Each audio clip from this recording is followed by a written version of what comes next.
There we go. We are back to the what do we call it? Like the agent group? Is this like the halls of power, intrigue, and all sorts of shenanigans, or just the pro? Because we have mixed interest in this group. Let's just say. Team Noble and the Inquisition.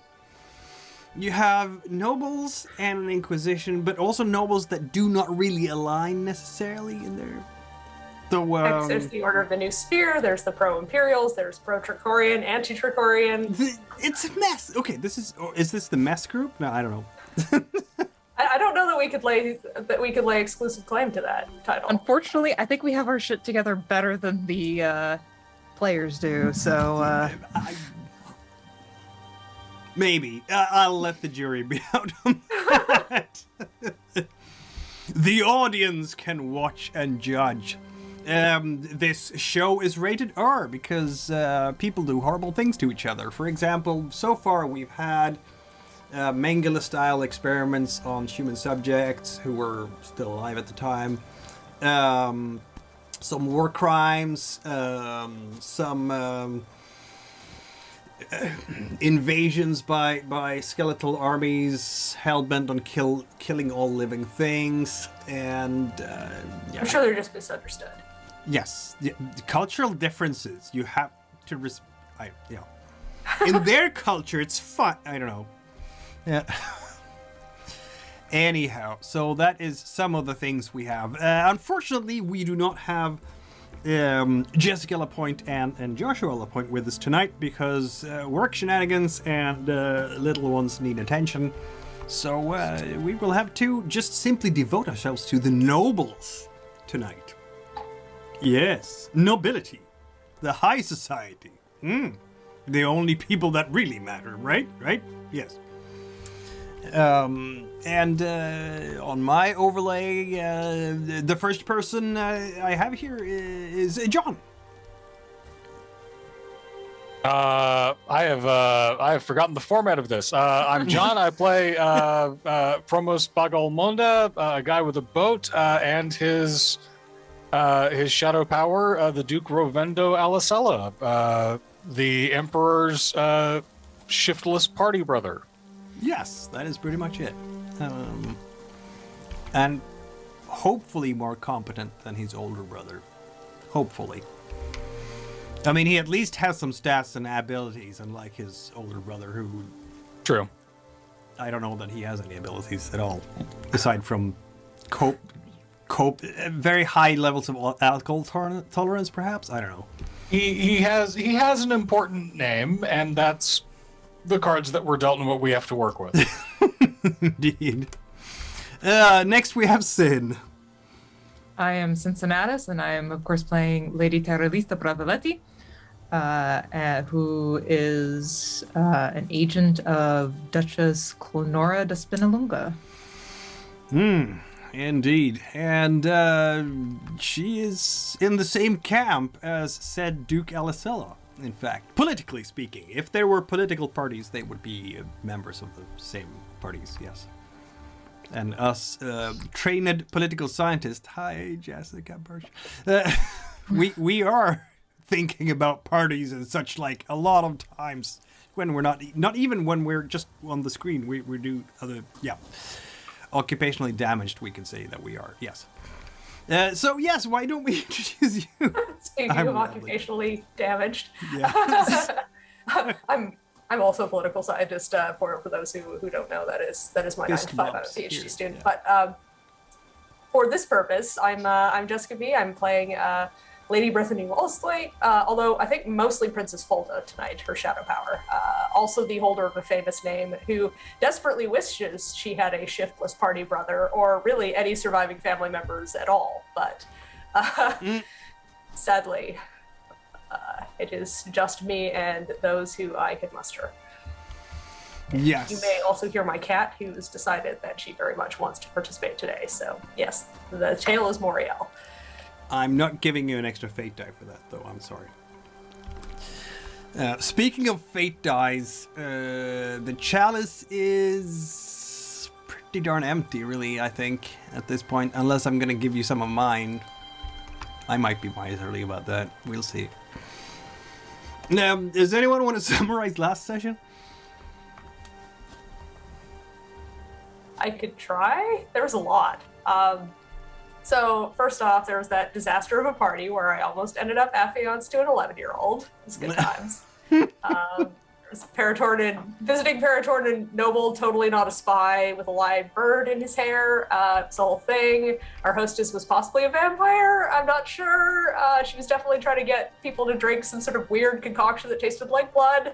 It was the whole thing. Just like, Fellow X Tuesday situation. Then we shifted gears. The Inquisition was in Illivaria, asked to witness the ascension of a new innocent one. There was a whole big what the fuck ritual involving nudity and honey. The Inquisitor confirmed that he had not, in fact, taken on 10 Shagulites by himself. In fact, one was apparently more than a match for him. So that happened. And then Lady Taralese received a letter, or at least received knowledge of a letter that somebody else had received. I am sure I'm missing something. I think that was generally it, yeah. Oh, there was also Prounce's bashing down the door to a Shagulite basement in Tresilva, rooting out one of the final, maybe, probably, hopefully, the final... Warren finally has somebody she can torture for necromancy information. Yes, exactly, and the local Shagulite managed to scare one of the good friends of Prounce the Kelvy, and that was pretty much the final thing we did with that one. But even when she's done with those ones, there's one more. That we know about now. Mm-hmm. And this one, at least the Inquisitor would be particularly interested in getting his hands on. I had to kill a dead man. I never killed a dead man before. It was time. It was time. Yes, so we will try to cover the third quarter of the year, fourth quarter, I'm sorry. The fourth quarter of the year, of the year 8 after the Chronologue was inaugurated. Which actually brings that year to a close, of course. So we have a fall and early winter to do. And who wants to do I'm super confused right now. It's just fine. Who wants to do something first? I'm going to offer the floor to you guys. I think we interrupted Lady Taralese's scene that she was trying to do last session. So. Yes, we did. We should probably do that one first. You're right. You're going to have a conversation with Arito da Ciola. Mm-hmm. In Ciola, of course. Who is... also a guy with a boat, so I hear. He has several, yeah, in fact. He does have several.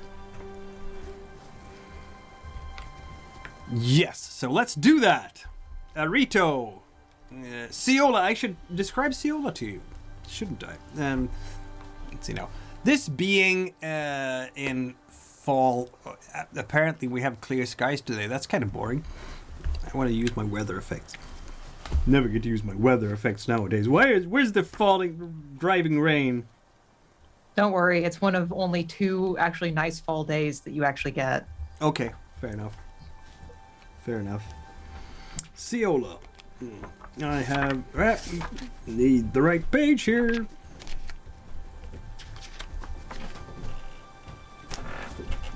There we go. Yes, the Emperor calls this the womb of the Trachorian Navy. Because it's the warps, right? There is a huge port for the Navy and also a trading center, but mostly it is where all the ships, most of the ships for the Navy are being built. The woods around Ciola provide excellent timber and lumber for shipbuilding. Also, they do quite a few war machines here, trebuchets and the like. Rumor. What I'm has hearing it- is it's a squimalt. Rumor has it that there's also a huge storage facility filled with black powder here in town.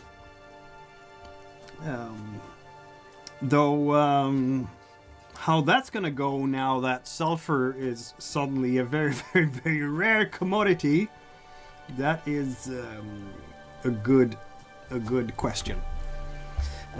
So yes, you will be is Promos sailing Lady Taralese there, or Klenora there? If they wish it, eh?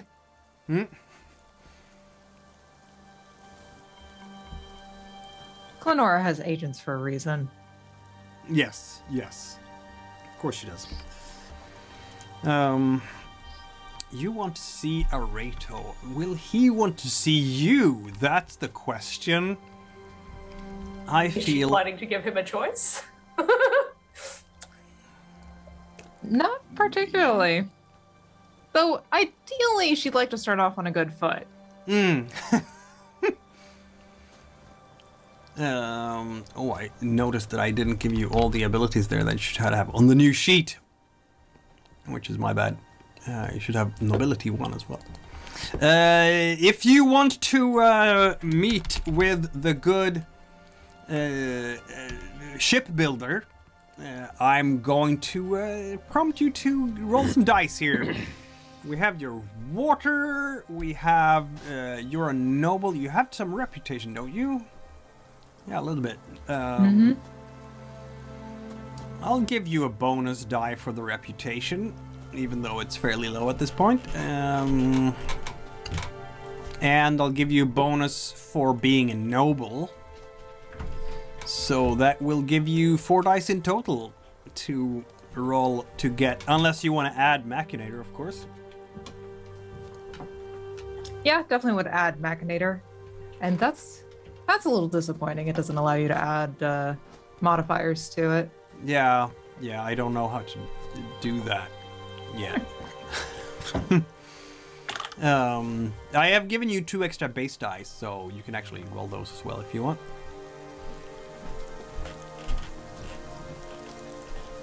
So we have 4 or 5. now I have a die in the chalice. Yay! Yes, this will be a success at cost, I feel like. You haven't seen a single 6 yet, so... What would the cost be? You're gonna get introduced to him. Or allowed to see him in his very impressive estate. I imagine she maybe needed to grease a few palms. She does have some material of interest to certain people, especially in Ciola. Oh, That you're came gonna home with her? bribe them with some sulfur? Yes. Ooh, that could work. That will definitely work. Arito will be very happy to see you. Indeed. And I don't have the book with his actual description of it. See, I am so absent-minded today. I've been running from thing to thing and obviously didn't. So I'm just gonna make up his appearance, which is what we do anyway, right? He dressed in algae silk, of course, according to the latest fashions. It is a long time since this man did much shipbuilding himself. He oversees operations, he delegates and decides which ships should be done, what order they should be done, and which wharfs are occupied with what project at the moment. He will have more ink stains on his fingers than sawdust on them, because he's that far removed from operations by now. Lately he has taken to adorning his face with a nice mustache. Yes. I'm not sure that's entirely fashion appropriate for the latest fashions in Tresilva, but apparently he likes sporting this one. It's very well waxed. As such, he also is not wearing a wig today. It's sitting on a stand next to his desk as he receives Lady Taralese and looks up from. He has a bunch of charts on the table. There's maps, but also blueprints everywhere. Milady, he looks up. I understand you had a pressing need to see me for some reason. Oh, yes, darling. Everyone knows that you're the man to go to when you want a ship. Or, more importantly, a fleet of ships. A fleet of ships. Yes, that is what I do. As you know, there was that horrible attack on Marjora, the undead rising and all that, and the very unfortunate loss of the sulfur camps. As I understand it, you also benefit quite a bit from it, even if indirectly. Me?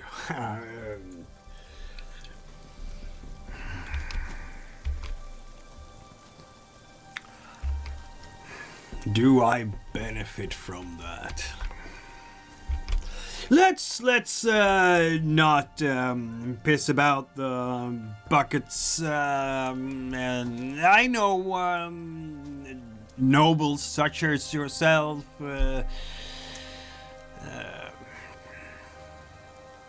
What you want? Do you? And what is that?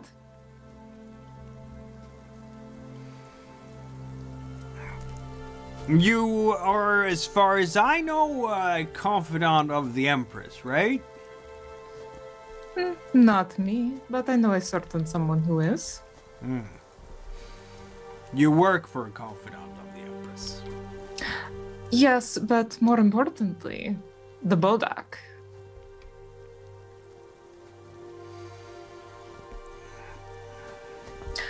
Whom, I don't know if you've heard in the rumors, they are trying to amass an army, and more importantly, a fleet, to help the hero of Marjora, General Franz de Kalev.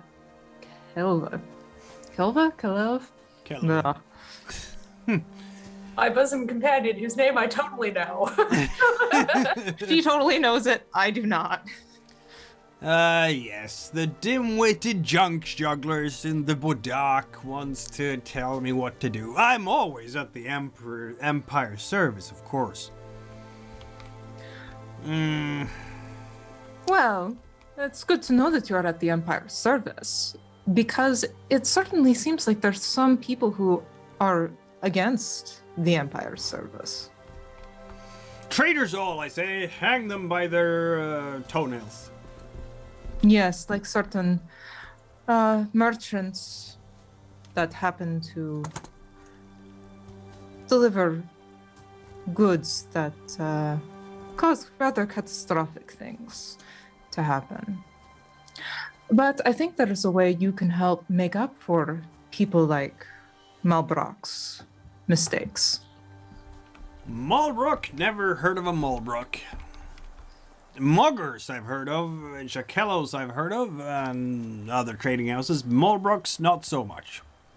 It's funny, they were working with House Shakello, or at least were delivering goods through them that happened to aid in what ended up happening in Marjora.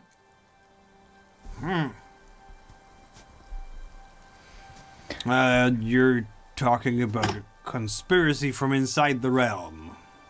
Indeed. It was all rather shocking when I found out about it. Really disturbing. However, it is rather juicy gossip, too. Juicy gossip. Yes, that's what the fart-mouthed nobles are all about, isn't it? It is. But unfortunately for you, the fart-mouthed nobles are the ones that end up causing you to either have fortune or pain. Fair point. To which, in this case, you stand to gain quite a bit of fortune. if you end up helping them with being able to properly outfit this fleet that's going to retake Marjora. And again, more importantly, get us back the sulfur camps. Right or wrong, that was enacted. No. Especially one that was from within. Someone who might be even closer to your associates than you think. Let's have a machinator roll here. No, you already did that. That's the thing. I'm sorry. You're not wrong about that. We all have to be good servants of Castique, after all, right? That's what we're here for. Castique and the Empire. Precisely. What do you need exactly? I'm looking to ensure that the fleet actually gets what they need. Make sure that nothing goes wrong, and making sure that they have the finest ships to ensure that we can quash that other little rebellion going on. What was that? At Novoclosta? Terrible business there. But I think it was a simple misunderstanding. But it never hurts to go in with force, you know. I heard something about that. Rebels rising up, taking over Costanova. First, restless dead overrunning the colony, and now the natives are revolting. And yet Terrible it's shame, all all that. tied together by one group. By one group. Yes. The Ransardi spies? Is that what we're talking about? No, it's a rather ragtag group. I had the misfortune of actually traveling to them to Marjora. Rather uncouth lot. But they were also carrying something very interesting that was given to them by someone in very particular. Go on. A certain Malbrock, and she'll actually pull out the clay tablets from Nin. Nin's clay tablets. All right. Where she proves that Molbrook is actually Yalsup? Is this Yep. the clay tablets we're talking about? Yep. Oh, snap. Ooh. All right, we'll look over these tablets. Initially with disdain and, shall I say, great deal of skepticism, but the more he reads, the more his eyes go. As I said, it's all rather distressing. And as you can see, not only a traitor to the Empire, but a heretic of our good goddess.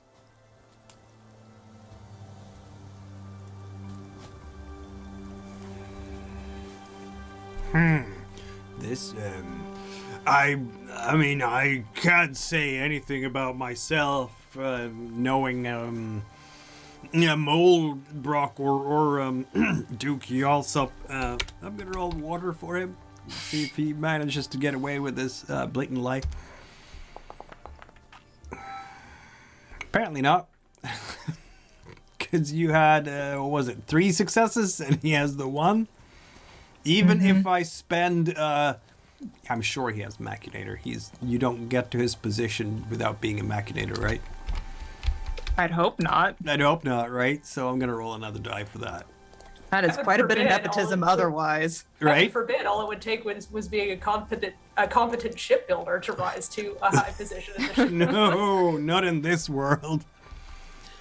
Yeah, he's trying his level best to lie his way around his association with Yalsup and failing miserably. There's twitchings in his face. There is maybe a bead of sweat coming down on the side of his forehead. All the telltale signs. As she takes back the tablets. Now, I do hope that we can keep this in confidence. This is all just strictly business, of course. Of course, yes, of course, yes. We'd have to keep it in very, very strict confidence. The strictest, yes. Of course. So then, Can I assure the Bodak that they will have your support in offering your services for ensuring the fleet is properly commissioned? Our wharves will stand ready. Wonderful. How many carracks will we be needing? She'll rattle off whatever number that was ultimately decided in the Bodak.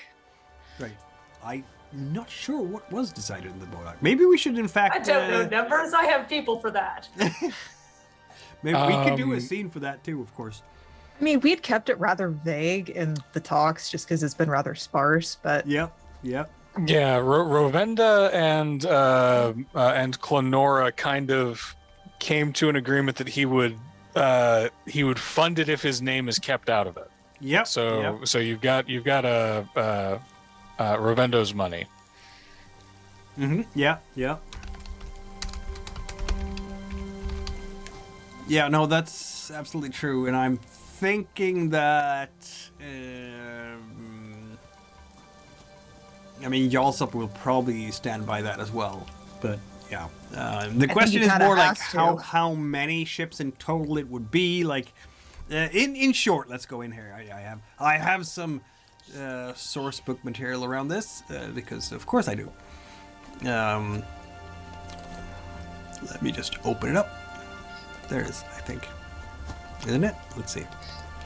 Do I have the right book? Do I not have the right book? Right page. It's somewhere. Yes, it's somewhere. And it does dawn on me that one thing that Promos probably is good at is haggling about boat repair prices. You're probably absolutely right about that. Let's have a look. Here it is. I'm kind of picturing him like walking around the shipyards, like knocking on hulls, going, "Yeah, that's a good one." That's good. That's good. That's right. That's good. Oh, there we go. So, we could go from basically 250 troops up to 3,000? Something like that, depending on which party is right now in power and so on. So that's maybe a good reason for why we want to do a scene in the Badak and discuss about that in greater detail. Like, they can't sail until spring anyway, so fall and winter and the continuation of winter into the new year can all be devoted to things like long debates in a parliament chamber. I mean, presumably they have to build the ships before they can sail them, though. Right. I mean, I know the Canadian Navy likes to get things backwards sometimes, but and that'll also depend on things like timber stores and if they'll have to get that imported in. You know, like shipbuilding can take a.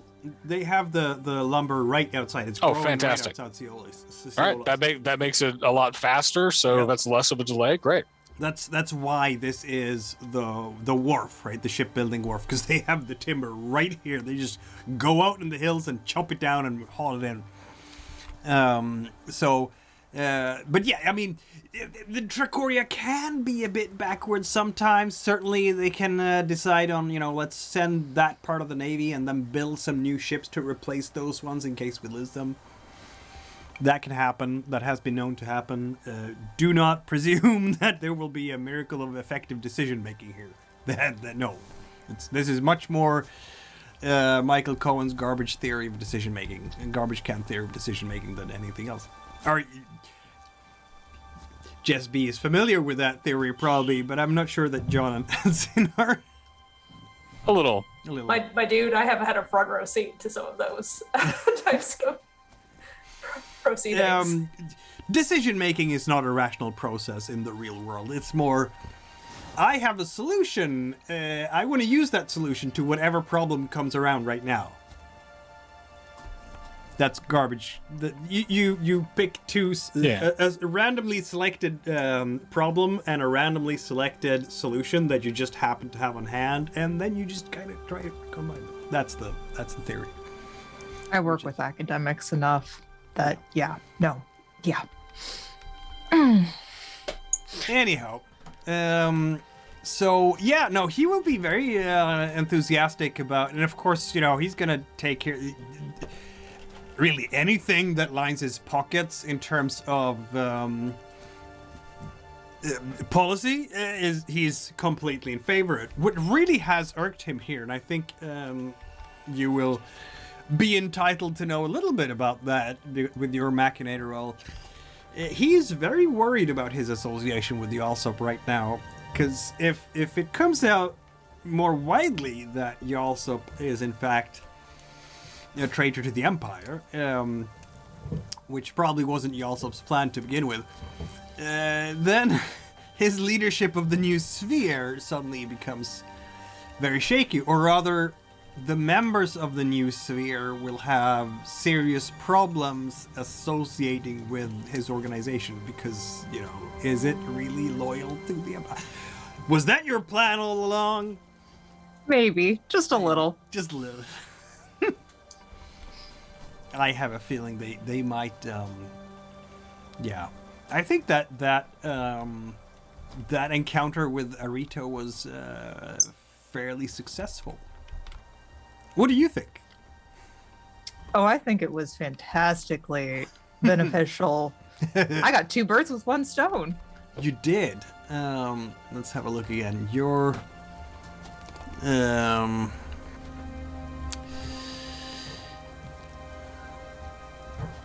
I think I'll give you that fate die that you spent right back, as well as the other one that I used. So I guess you're back up to 10 now. Because this will certainly go a ways to reclaim your estate. And I also think this moves towards your shadow power orders fairly well. So, good. Having established this, do we want to do some stuff with promos? What you got for him? What is he going to spend the fall and winter doing is my first question. If he's not being like if he doesn't need to ship anybody around, he'll go sailing. Yep. It's a stormy time for larger boats. He just has his little skiff. He'll go hang around at these little at any of the little nearby islands and just spend some time fishing and stocking. Maybe hit up if he hits any of the small towns and they've got a good tavern. He hangs out there. I will ask this then. Would Promos be interested in some pirate hunting? Yeah, depending on the I mean, he doesn't particularly know what's going on like with the local politics here, but he'll ask around, and if if he can get sold on it, absolutely. What's the deal? Well, it turns out this is really annoying. It turns out that the Karak, named Goomba's Gift, which is a Karak that was given to the Trakorian Navy by Klamender Gomba, the Duke, was sunk fairly recently. And by some kind of pirate on that is believed to be hiding out on the east coast of Paratorna. A fast sailing Katramas. Very annoying. There are suspicions around who might be the guilty party. Klamender Gomba, being who he is is not gonna sit idly by and wait for the Navy to do the job of catching this pirate and punish them accordingly, because, you know, he doesn't necessarily believe that they're terribly competent with that kind of stuff. And he might just, knowing that Duke Allesella has a new pet,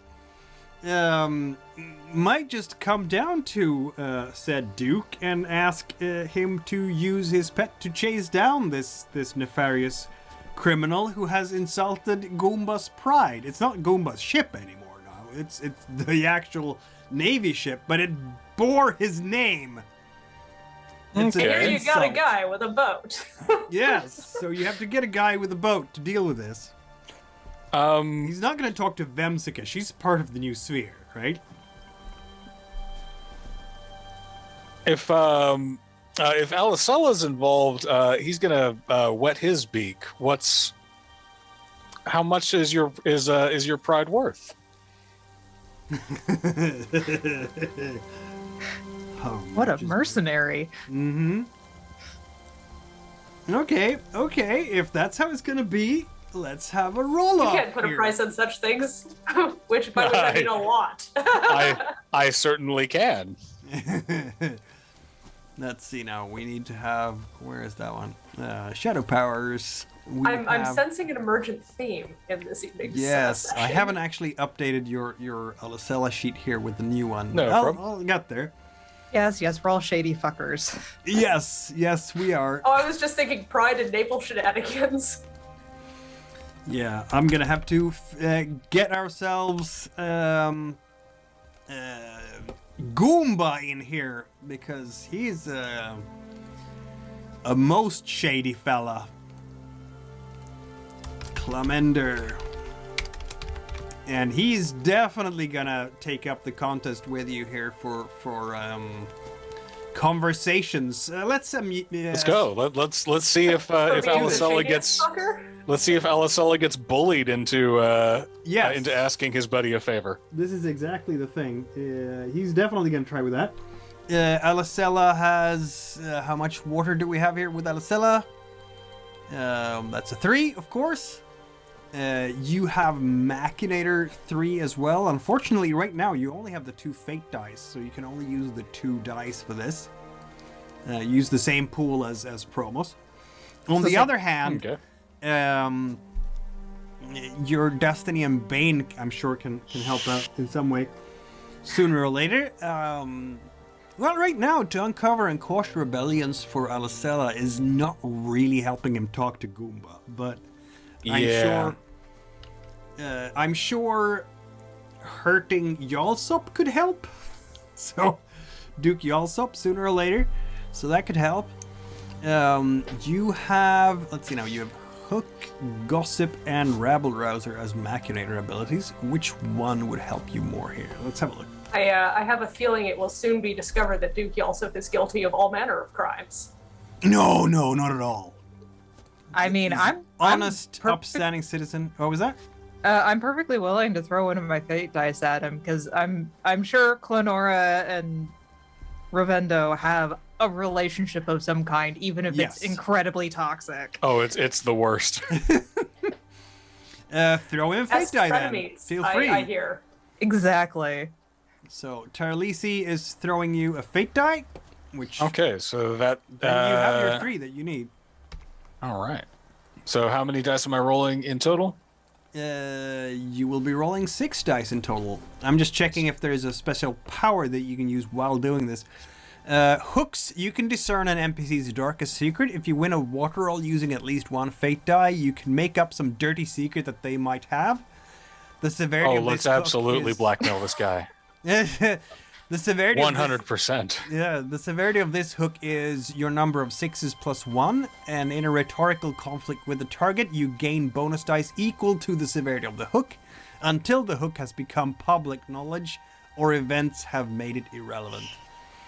The worse that hook is, the more likely it is that the target will basically rent the services of an assassin and try to get you. So, yeah. Gossip doesn't really work here because that's just spreading false rumors. Klamender has also hooks. He also has insight, so he can guess your true motivation. But yeah, okay, I'll use. How much Machinator does he have? He has only 2, so I'll have to use my 2 dice for that. All right. I'm running out of dice really fast this session. It's terrible. Okay, so between you and him, that's 5 dice in the chalice now. And 2 6s on my roll. I think you win. Gods. 2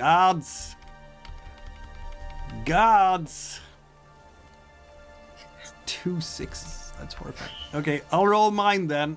5. No, 5. I need to learn how to pick his battles. Clearly. Admittedly, I think Duke Allesella's reputation makes people underestimate him. Yep, that's exactly what it is. Yes, Klamender Gomba is what's the proper term for that in English? In Swedish we call them rovriddar, like knights of prey, people who have nobility and will just use that to run roughshod over everyone below them. Because they can. Power without accountability. The sweetest kind. And Klamender Gomba is very much that. Unfortunately, he is... You are outranking him. Which actually gives you a bonus die to your roll, by the way. Ooh. Yes, it does. You might as well roll it for shits and giggles. Absolutely. I mean, it could be another 6, right? Exactly. It was another Right, 5. still a success. Another 5. I'll take it. Yep, you'll take it. Oh, we have the royal court, so we have to have the proper, not frozen trails anymore. There we go. Yeah, so he will come in there with his... He has traveled to Tresilva in his Zeppelin. Everybody knows what a Zeppelin is? Yes? Good. For the audience, a Zeppelin is, in fact, an airship that is piloted by albadors, very large birds that have been specially trained for that purpose. Only the obscenely rich can afford a thing like that. Which, of course, includes Duke Allesella, so if he wants to have a Zeppelin, that's perfectly fine. You have to have somewhere, you have to have your own particular yacht to go travel around with. Take them to the high up parties. Exactly. The high alt part. High society, get it? High. Yeah. High in every regard. And he will come in there and look very grumpy, as so many other times. And, Your Grace, I am outraged, I say. We cannot allow... How can your brother allow these privateers to run roughshod over the pride of the Tricorian Navy? I ask. The pride of the Tricorian Navy being your boat, of course. It's just an example. Oh, of course. Just an example. Just Tell me, you wish a team of what? Pirate hunters, our own privateers? You want some sort of letters of marque to be drawn? Such things have been done in the past. Precisely. This sort of notion cannot be allowed to continue, and as always, the imperial bureaucracy is dragging its feet. One could think that Duke Yalsop had gotten involved in it. Well, that Just to would be spite me. Oh, well, what would you do with such spite? Would you pledge your commitment then? How many able-bodied sailors do you have ready to call? I do not have able-bodied sailors. You would have to provide some other form of remuneration. These people are, of course, hungry and starving. Yes, indeed. Now, note that my people are infantry, cavalry. That's it. My duchy is landlocked. Then do the horses swim?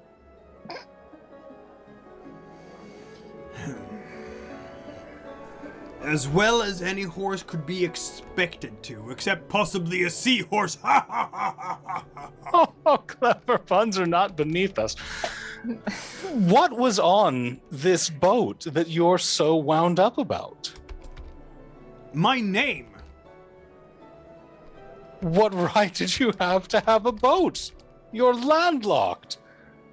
Were you shipping something across the waves with your cavalry? I gave a most generous gift to the Dracorian Navy. Well, perhaps it could be Purely more. Perhaps it could be shiny- more generous. Shiny gold trakeens for the good of Castique. Look, I'll level with you. My man has had an interesting time of things, and I could mobilize him, but just the cost of even getting message to him, tracking him down, it's simply abominable.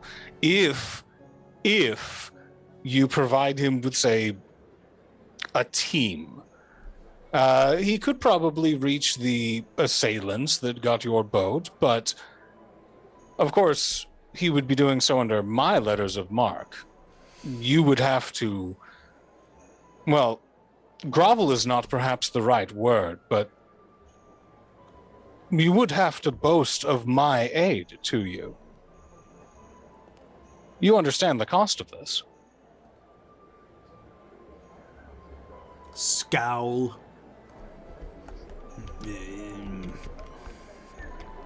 Boast of your aid.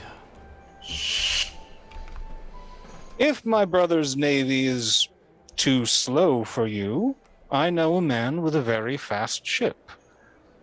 If the cost of that fast ship is too high for you, well, perhaps you might afford a slower navy. Or you could ride after them with your horses.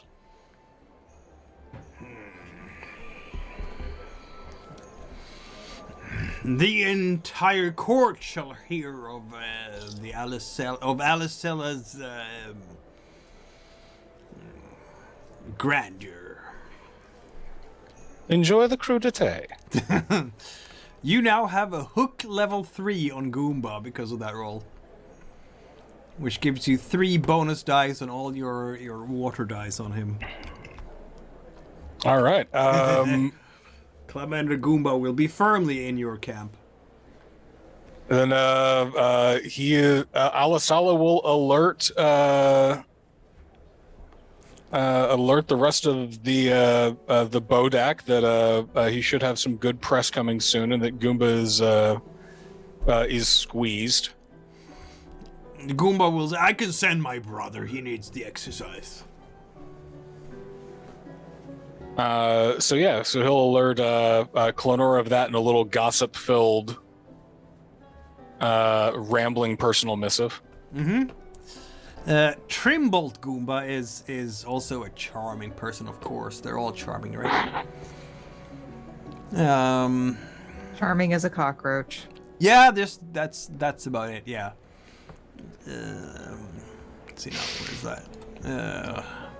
Jessica's going all sinister there. Jessica's looking something up. This is my research phase. Yeah. I meant with the lighting. It just suddenly got all dark and just spooky. Yeah, I was gonna refer to, if I can find it that fast. Maybe I can. Who knows? Nope, that's not the right. What am I doing? I'm clicking on all the wrong things again. That's great. I'll find it later.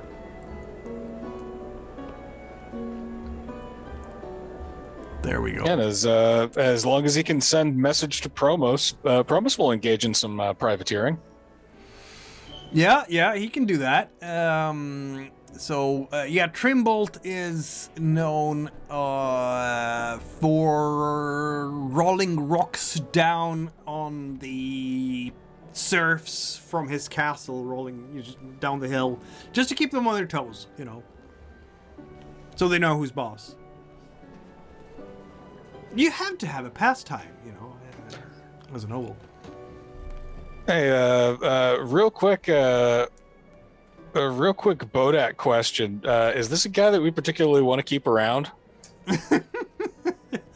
Not really. Doesn't he have a niece that's like ready to take over from him? Or am I confusing him with another? You are confusing him with another, yes. The Goombas are, just about all of them in the family are like this. Horrible people, through and through.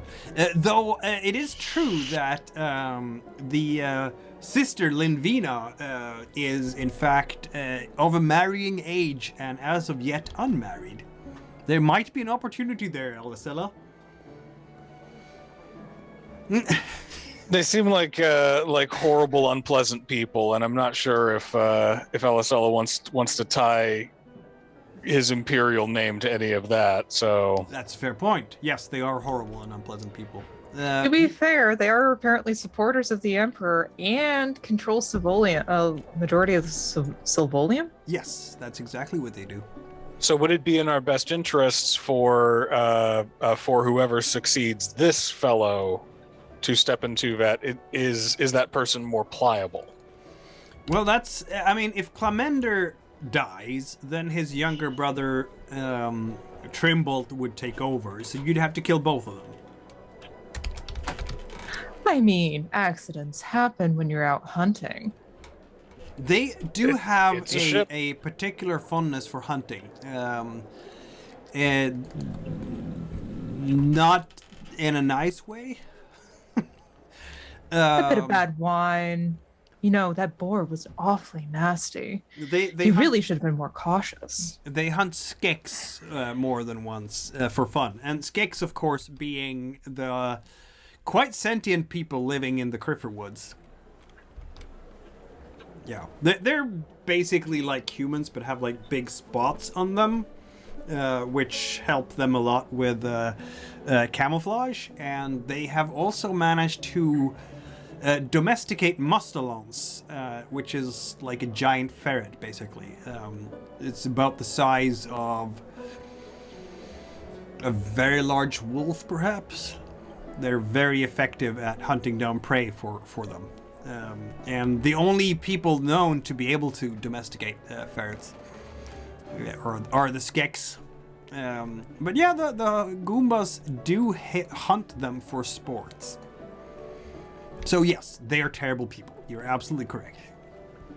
Worse than the most of Paratornians, and that's saying something. So, in his letter to Promos, Allesella is going to write a lurid tale of how awful these people are, and maybe fail with this. Well, or could it be that someone who is attacking Goomba's gift could be a resourceful people that you want to talk to? That could also be something. yeah, that's I think he's going to tell Promos, and then so he, the way that he's setting this up is either Promos gets him a like if Promos decides these guys are garbage and should somebody go overboard, then maybe he gets an in with the pirates, because if anything, he's just funded a large navy, and it'd be nice to have somebody say like, hey, don't touch these ships, right? We'll throw you a bit off the top. Don't wreck my shiny new boats.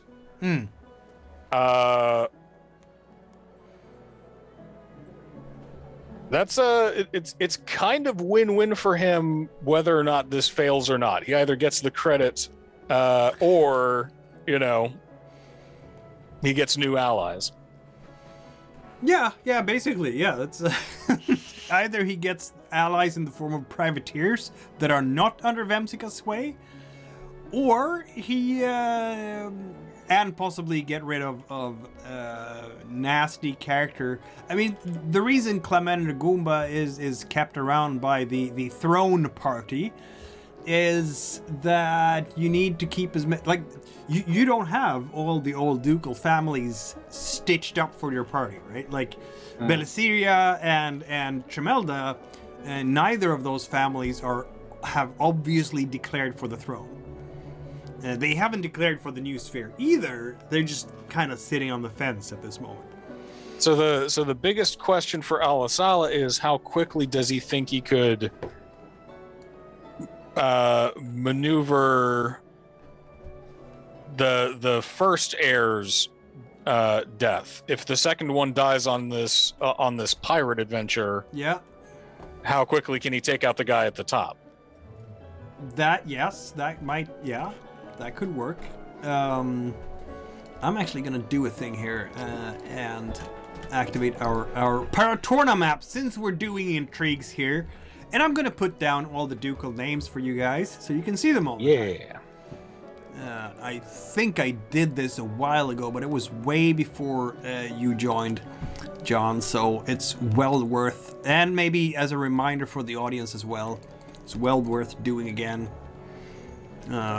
So we have the Goomba. What color do you want for the Imperial Party, John?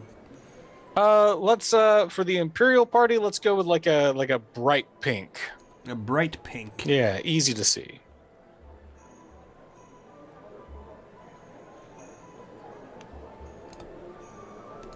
Something like that? Yeah. Lovely. So that is Goomba. And then you have, of course, Newmark is not marked on this map, but it's basically the estates outside Tresilva. And that is, of course, Allesella estates. And I should have just updated the... Alright, why didn't it do the coloring there? It's alright, you can make that one solid gold. Solid gold? Shouldn't that be the new sphere, though? Because they're Kastika worshippers? Gold plated, then. Gold Whatever, plated? it must be shiny. It must be shiny. Okay. I'm kidding. The that pink shiny? is fine. Yes. Shiny. And then we have, of course, the Spinalungas, which is Klenora. And they are in Brythanni. I kind of like how you're making inroads into Karamak there, Sin. Trying to work Hiltra. The dice were not in my favor, though. They were not. I've been thinking about if I should introduce those other ducal families as NPC Shadow Powers too, just to balance you guys so you don't have a runaway victory. But I haven't, because I'm kind-hearted like that. And this is the Imperial Party. It really is. So it's the three families, which is hardly enough. For the new sphere, we have Cartarinda is the name. What do we want to have for the new sphere? Something not like your colors. Green would be a good contrast, I think. Green would be a good contrast. Yeah. Okay, let's go with that. So, and why didn't it do that? Cartarinda are down here. Karamak, that's also a major port, and they produce a lot of asbast, which is a weave made out of crifer weed. It's a weave made out of that weed, which is fire resistant. Very practical to have on ships when you, for example, are invading a place like Trinsmira, because the Trinsmirans know their way around wildfire. And of course we have the Kamests.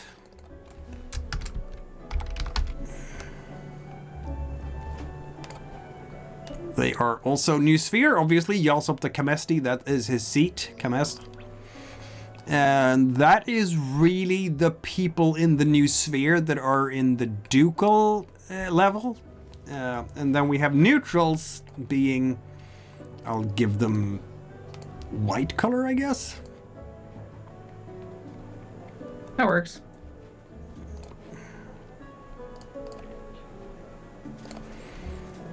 So that would be Belisiria.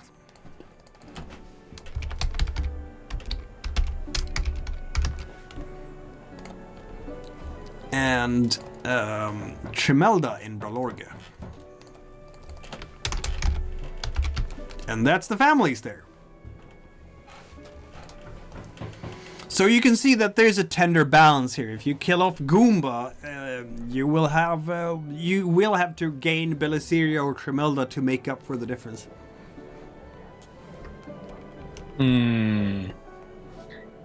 But would we lose him? Yeah, it might be worth our while if Tremelda is kind of on the fence. Maybe we can ply them, right? Like let's see if we can't tip them while we do this. So he's gonna send, in the letter that he sends Promos, who like Sin said in the chat, he might just be like in the next room eating an egg salad sandwich. Like who knows where he winds up. So but he's gonna tell Promos like, hey, this guy kind of sucks. Get to know him and see if you want to maybe like set up a whaling trip later. Later. I'm but gonna say do the boat thing. It'll make us look good. I'm gonna say like this to make things a bit interesting. If you manage to get influence level 3 in, say, Bralorga, which is a province of its own, right? And Rovendo, you have influence level 1 there right now. Mm-hmm. You will be able to turn the Tremeldas to your side. And for Karamak, I mean, you're already working on that, Sin, aren't you? Yes. The Cartarindas. I have to do something about that. I'm gonna have to talk to Gomba the Grumby, because she's of course a member of the New Sphere, the only one who is a shadow power active on the board right now. So she might be able to balance you guys out a bit, because I have a feeling that the New Sphere will not take lightly to being outmatched. On the other hand, if Gomba is no longer necessary for the Imperial Party, that's a problem for him. Speaking of which, while we're talking about potential matches and so on, here's the thing also for the intriguey bits here, and for Allesella and Spinalunga to consider. General Prance de Kelve is unmarried.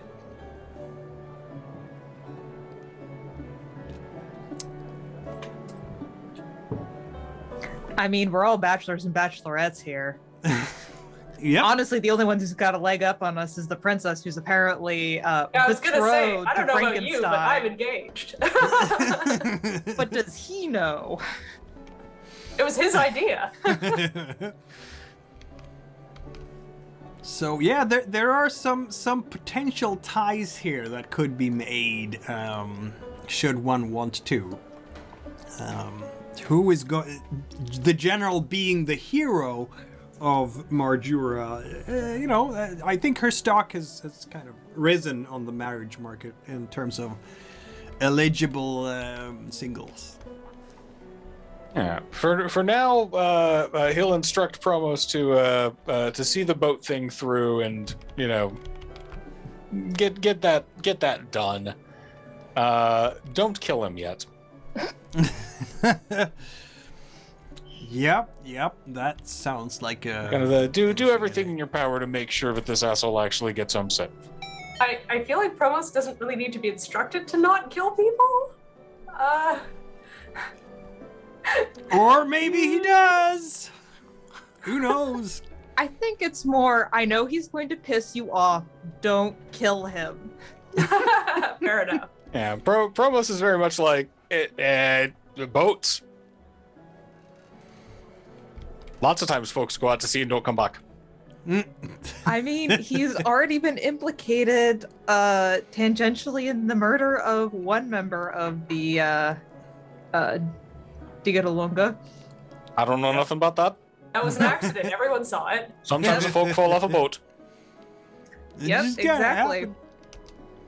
I just want to have a look again at your Yeah. You want to suppress rebellions. I'm not sure that getting a hook on Goomba suppresses a rebellion, so I'm probably not going to give you fate dice for fulfilling. I mean, I don't think it suppresses a rebellion, but if anything, it will hopefully shut down a lot of the Imperial Navy's too slow, blah blah blah. Yeah. Allesella will settle for less shit talked. Fair enough. It is less shit talk, and I'll give you one for that then. So for Allesella, there we go. So one fate die back for that. Huzzah! Huzzah. Let's not press that particular button. So there we go. That is gonna be in Promo's pool there, even though it was Allesella who gained it.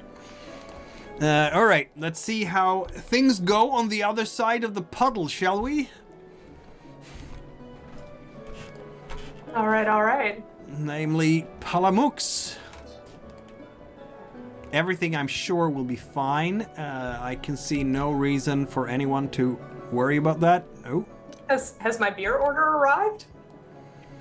Your beer order will probably arrive this fall. Yes, I think so. Why shouldn't it? I'll be back shortly. I'm going to go refresh my beverage. You do that. I realized that I had not coded the map correctly. Now everyone can see it. There we go. Isn't it nice to have an English language map over Palamux? I think so. And we can even zoom in and see the Eniok up by the village of Fa. The Eniok being the fungus thing that separates Kargum from the rest of Palamux. The spore shooting thing, yeah. You mean the minefield? Yes, that one. Yes. The machine guns in the shape of a fungus thing. I feel like it'd be safer to go through the demilitarized zone in the Koreas. Yes, probably yes. There's a reason why the cargo missions don't invade the lowlands anymore. Apparently they're not a very great ship-faring culture, because, you could just sit on a boat and go around it, but they haven't done that, so... Well, I hear our harbor is too shallow to allow for such things. Yeah, Fontasilor is actually hopeless to get to by ship because of the eternal storm outside of it, so, sad. Just need to build a better natural boat. defenses, really. Yeah. I need to find a good token for the eternal storm. I'll work on that at some point. I enjoyed the little, the little spinny thing that I did. Yeah. Just find an image of Charybdis that someone's made. Yeah. I can do a new spinny thing. No, not that way. I need to do that way. Spinny thing. No, that doesn't look as good, does it? It has to be a spiral.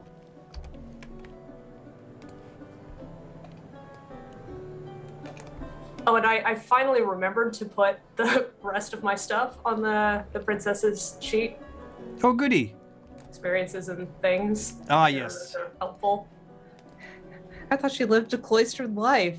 Never truly lived. Kind of does. I mean, yeah. There we go. Pazuzu, the Eternal Storm. Okay. Anyway, Fontasilor, beers. What else are we looking at for the good princess this so there was that conversation that she wanted to have with her advisor, specifically the one I ordered the beer for. And I think I was gonna try to track down some exotic animals that would be fun to hunt. Oh, yes. Actual animals, not people. I don't know. There's some people. You can track down exotic animals, absolutely. I mean, let's face it, we don't get a whole lot of trade around here. Maybe we should have Boudville do some merchanting here to see if he can track down something. I feel like, because it's hard to find. I feel like he is having a better fucking month, like between all of the shit I've ordered. Like That could very well be the case. He is not a bad peddler at all, and he has a lot of water to boot. So, I mean, how many fate dice do you want to spend on getting nice animals for your party?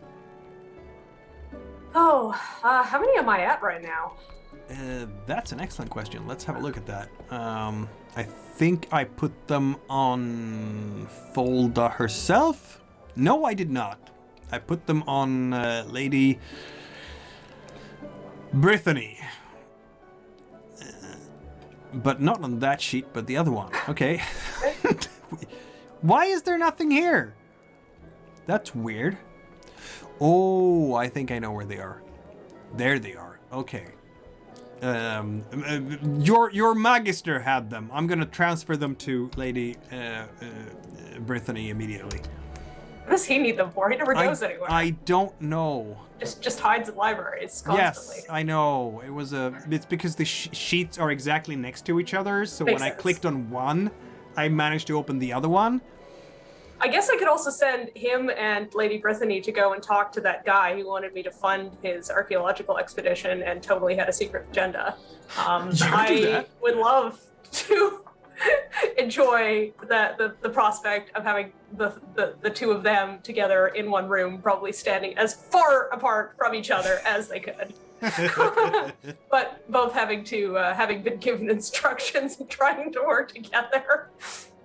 That's gonna work out swimmingly. The poor guy behind his desk would be like, "What the fuck am I in? Why did I ask for this?" Like. That's a good question. Anyway, to answer your question, you have 9 fate dice at the moment. I've put them on Lady Brythanni, where they belong. Alrighty. Well, I think trying to do this fulfills the destiny that I have just added to the princess's sheet. See if you agree with me on that. I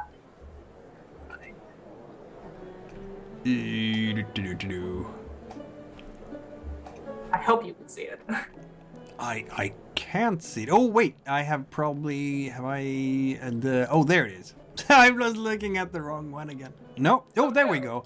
Ah, yes. That is a good destiny to, for sure. Yeah, I think so. I think so. Cat ears, I just realized. Yeah, no, absolutely. So if you succeed in getting all these animals here, I think you are fulfilling your destiny absolutely. So that will give you 3 fate dice back. Alrighty. Well, why don't we go ahead and invest 3 then? So that will be, in fact, 6 dice altogether. Do we have any tools to help out here? Oh, well, let's see. We did just come from Lasmos, so if there are any particularly exotic animals in Lasmos, that might be helpful. No. Alternately, I could use some of the princess's influence, since it seems I won't need it for the wedding, since the groom can't make it this coming session. Awkwardly. Let's have a look here. I'm actually gonna be. Oh, okay. This is okay. I'll have to upload another map here because to find what you're looking for, exotic animals, you have to obviously look beyond Tracoria, probably. I mean, unless you want to go with exotic animals from very weird parts of Tracoria, that could work possibly. Let's have a look. I'm gonna. Scenes, there we go, and upload a map of Argond, the world, or at least the continent around you guys. But that one, unfortunately, is still in Swedish. Sorry. So yeah, I feel like I'm probably going to use my various sort of pieces of influence to get information that's going to be helpful for both this and my other goal for this session. Mm-hmm. I just want to have a look here at this. Yeah, there we go. So, have I... Okay, here we are. This is Argond, my lovely players, and Tracoria, you can see there, smack dab in the middle of this map, more or less, with the northern ocean north of Tracoria, obviously. To get some exotic animals, I would probably be looking down south to Altomar and the sweet water ocean of Gol Monda, potentially Morel Vidin. This is also known as the Copper Sea down here. Meluka is not bad for being exotic. Samkarna, Soluna, said to be a colorite desert around here. Colorful desert, you could say. The Chalklands. The Empress herself is from the Chalklands. So That sounds symbolic. indeed. That gives you some idea of various places around here. Orgin and Anorgin is filled with cannibalistic and blue-skinned barbarians. Not sure you want to try to get anything from over there, but obviously the further away you want to get the animals from, the more expensive it gets. If we map this towards Europe, then Tracoria is obviously the British Isles, and this would be like the Mediterranean and Northern Africa here, so I guess that's sort of how this was originally designed before it became Argond. Swedish role players from the 1980s will know. I mean, the other challenge is making sure that we have facilities to care for them, because Yes. I mean, one thing we don't lack for in Fontrasalor is space, but something from colder climes is not going to do well here, even in the winter. No, they won't. Which is probably why it's a good idea to not get fuzzards down here. There's all sorts of reasons why we should not get buzzards down here. I mean, the fuzzards do live on Trinsmira as well, so you don't have to go to Marjura to get them. They are in the highlands of Trinsmira. Do not want buzzards. No fuzzards? No fuzzards. No Okay. buzzards. No fuzzards. I would like my guests to survive the wedding, mostly. They wouldn't. I guess it depends on who shows up, but I mean, as long as all the guests are adults, they're safe. Mostly, if they're clustering in groups. Right. Another interesting experiment you could do if you want to is to try to send some people into Crindenland and then hope that they get out of there. They can go in for a little while and then come out, hopefully, and be not too twisted. You never know. Crindenland, for the benefit of the audience, is a cursed land, perhaps. Nobody really knows why it goes on like it does. But the fact remains, it's a very shifting landscape, and mountains move, rivers change course. What was once a grotto can become a mesa overnight, and so on and so forth. There was once an expedition that was sent in there, and the only surviving member of it came out very twisted and deformed. He had legs of different sizes, the spine was all weird, and he lived the rest of his life as an exhibition on a traveling circus until he met his early demise. So nobody ever goes in there. It's very pretty from afar, though, because there are light quakes in those lands. Sometimes the earth shifts and light comes out of it. Very pretty at night. If you can get some animals to go into that area, or people to go into that area, and then they come out and are all weird and, mutated by the lands, that would be exotic. Lady Brythanni keeps pissing me off, that might, but no. I don't have so many allies that I would willingly throw them away, so... But it would be exotic, right? That's, the theme here is exotic. True. The steppe rhinos are not exotic for you because they're right out on Moscoria, and the same thing is true for the killer cranes. So definitely going to have some rhino polo happening. Yes, rhino polo. I like that. Wedding games, human head for the ball. It's tradition. Of course, yes, clearly. Nobody knows what kind of animals might live on Stegos these days because, it's an island sunk in darkness and no one can go near it. So, for the benefit of the audience, back in history, before the Tracorian Empire, the Transmirans were going to invade Albarunzia, the holy city of the Holy Kishat, dedicated to Shamash, the god of truth. The people of Stegos, who were also said that they were faithful to the god Shamash, decided that Albarunzia, which does not have any city walls because it's protected by the god Shamash, they decided that the Transmiran army was going to be way too big for the Kishat to handle, and betrayed their Kishati allies and decided to set sail to plunder Albarunzia before the Transmirans could get there. The god Shamash did not take kindly to that and cursed Stegos with complete darkness. Anyone trying to get there sink. Like, ships lose their buoyancy. I don't even know if fish can swim that way, right? Birds lose their flight. They just plunge into the water. It's completely dark, perpetually so. And I'm sure it could be some interesting animals on there, but obviously you can't get them from there. So Promos will know this island exists and will stay well clear of that darkness. The moment the darkness turns up on the horizon, you kind of shift your rudder and keep a healthy distance, lest you sink. And that would be sad. What I'm hearing is you need to get sharks from there. Yes.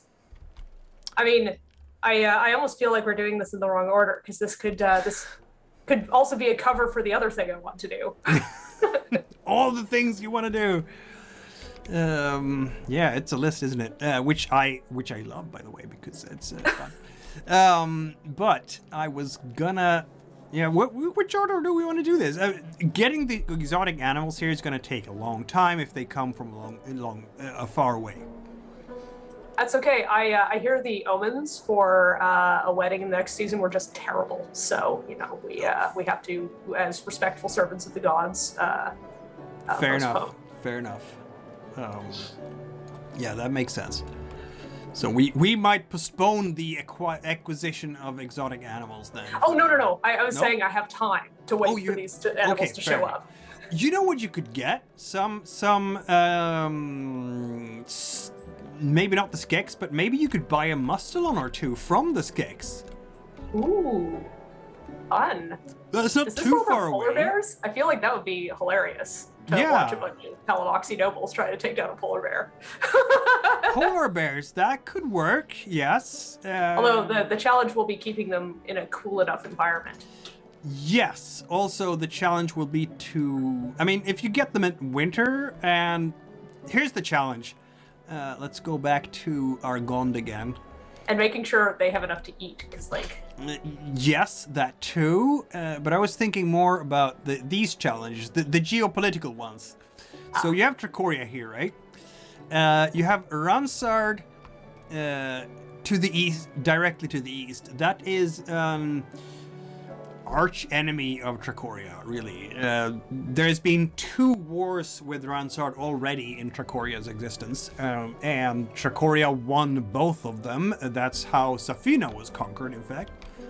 But they are right there, right? So if you want to get yourself north and not to the Organs Islands, you would have to run the gauntlet between Ransard and the Organ Islands. That might be a bit challenging, and of course we know how hard it is to get to the Arctic belt during winter. It's a terrible idea. Lots of ships will go down, so maybe getting polar bears will be very hard right now. It's the kind of thing you have to do next time you can sail to Marjura, basically. Though there are definitely polar bears there. We'll do that for the vow renewal. Yes, that seems like Assuming we both survive that long. Assuming. Ransard, by the way, is kind of like the best shorthand for them, I would say, is Vikings with Griffin cavalry. Do they have exotic animals? Griffins are exotic animals? I like them. I feel like I want some griffins. Like, I feel like they're not gonna sell some griffins. It's kind of like their holiest animals. Okay. It would be like asking people in India to sell their cows. That's not gonna happen. Maybe. I don't know. Would it happen? I have no idea about India. I'm sure there are people out there who knows Indian culture, but because I don't know much about it. Cultural exchange. Cultural exchange, yes. I mean, if I were to trade them something of equal value. If you can convince the Ransardi that you don't like the Tricorian Empire, we might have a deal. Well, I mean, I do have an ally who has been terribly betrayed by the Empire. It's shocking how they treated him, really. You do have an ally who has been betrayed, but we're talking you want to buy a griffin from the Ransardi. Bodeville Probably wouldn't add that to the hunt. I feel like that would be disrespectful, but having a griffin sounds cool as fuck. It does sound pretty neat, doesn't it? The Ransardi are not easily swayed in terms of parting with their griffins. That's fair. How about an egg? Let me have a look at things here. You don't know much about their culture, I will also say. Fair. Because I pay people to know things for me. So yes, exactly. I will have to ask them. Yeah, for sure. But this deserves some. Where did it go? There we go. Ransard. I feel like I should really have looked up what kinds of exotic animals were available before I decided to embark on this mission. No, that's fine. This is what the fall is about, right? You're doing research on this, and it's not gonna go over a single evening, right? So you need to consider. Yes, my fall is often about research projects. Yes.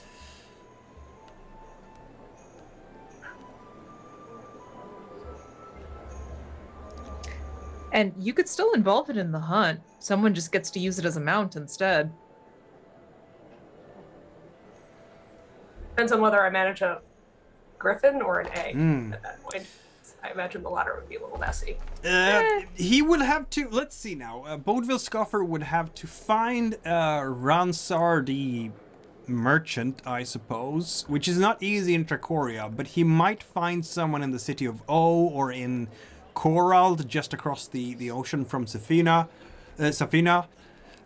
because the Ransardis are not well seen in Tricoria. There are one or two now because there's still peace, but there's always tension in the air. It's kind of like, the English and the French during Middle and Renaissance years. Like a war could break out at any time. War could break out, exactly. They would trade with each other.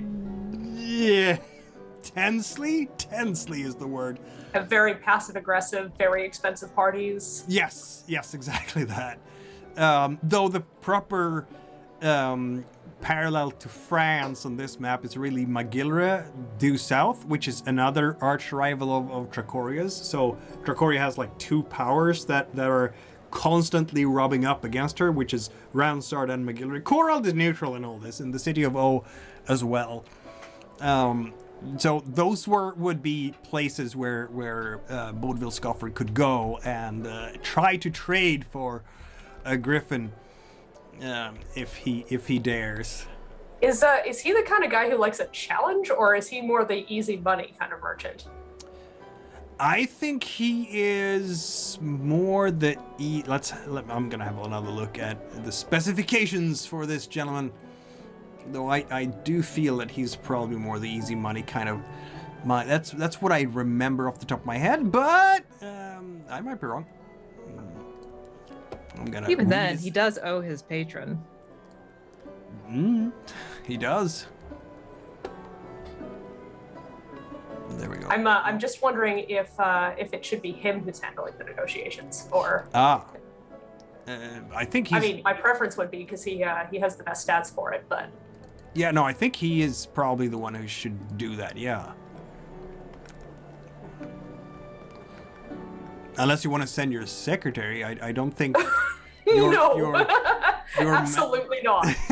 Your magister is. That would be an interesting choice. That would be a choice. That would be a choice that I could make, yes. But It is a choice you can make. I mean, he's a scholar after all. Your magister, right? Your I mean, I might ask him for cultural information, but getting him to talk to people is not.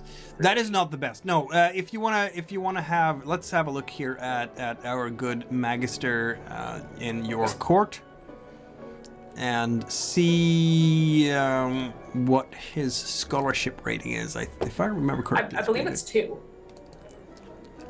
Same as Vaudeville's, actually. So they're. It is. Yes, it is. Yeah. Okay. So they're equal in that. Do you want to roll a scholarship roll for this to see if there's even a possibility to buy a griffin? Sure. So what is your best? I don't think win? I want to spend any more fake dice on this. We haven't rolled your merchant thing yet, so I have not. I'm still trying to decide what to buy. Yeah. Okay, so I guess that just leaves me with. I guess she would probably, because I guess she knows both of them are kind of educated, and so would summon both of them to maybe talk about it. So could they assist each other? They could definitely assist each other. The one can use wind. Just roll a wind roll to help the other one, if you don't want to spend fate dice on both. Yeah. Okay. And you should have a bit of a library, shouldn't you? So we can add another base die for that. I mean, what's your magister for, if not, collecting a library, right? Yes. Yes. If I wanted to brave the disapproving stares, I could go chill at the Imperial Academy for a while. Exactly. Be like, oh god, it's her again. So roll 3 wind for, I guess it's the magister. So his wind is 3. I'm gonna have to add character sheets for you because there are so many. There we go.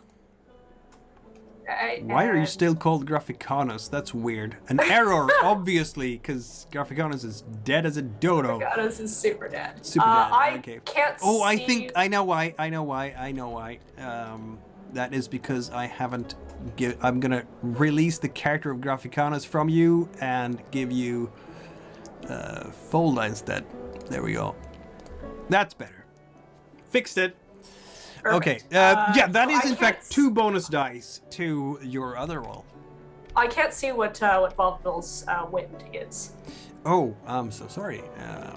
I need to fix that too. One of these. I imagine days. it's probably. It's a 3. 2s. It's a 3. Oh wow. Okay. Yeah, because he has a 1 in fire and stone, so the other 2 have to be 3. Oh, gotcha. It's kind of just a shrimpy little dude. Yes, he is a shrimpy little dude. So 3 for Vaudeville, 1 for library, 2 more for not Graphicanus, for your magister who helps out with some research. That puts you to 6, and you can add 2 fate dice for 8 if you want to, or you cannot. That seems excessive. Roll your 6 dice. Wow. That's a lot of successes. That is a lot of successes. That is all the successes you need.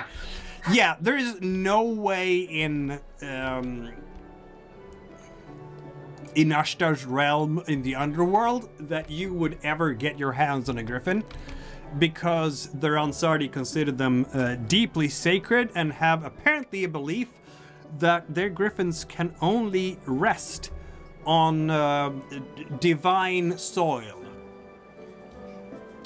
So they will not part with those. They belong to Ransard. So they've never. An interesting part, if you look through the historical tomes, they have never invaded the city of O or the Chalklands with their armies, as warlike as they are. Again, Viking-ish style culture, because apparently their griffins can't go there. But anyone trying to invade Ransard has been torn to shreds by them. Makes sense. Okay, so that was not going to work, and was That was probably not going going to to work. insult them by even asking. Yep, pretty much. This is why we roll, folks, because we need to know these things. I'm so glad I pay people to know things for me. Yes. Yes. All right, but like, do they have any other animals I could buy? Like, The Unsardi you might not have, but you will have, exotic animals of other types. it's like, I imagine the forests around here don't have boars or anything like that. So getting it like a boar would be cool. I guess. They're also tasty. Yes, indeed. Are there boars in Tricoria? There might be some boars in Tricoria. Why not? This is like Tricoria is the equivalent of the British Isles in terms of climate and climate zone. And as far as I know, there are boars in the British Isles, or there weren't there? I think so. I think Certainly so. So not I think that would. expert. But if we talk animals like lions or zebras or giraffes or the equivalent in fantasy terms, we will have to look down to the Copper Sea, Maluka, Samkerna, Morel Vidin.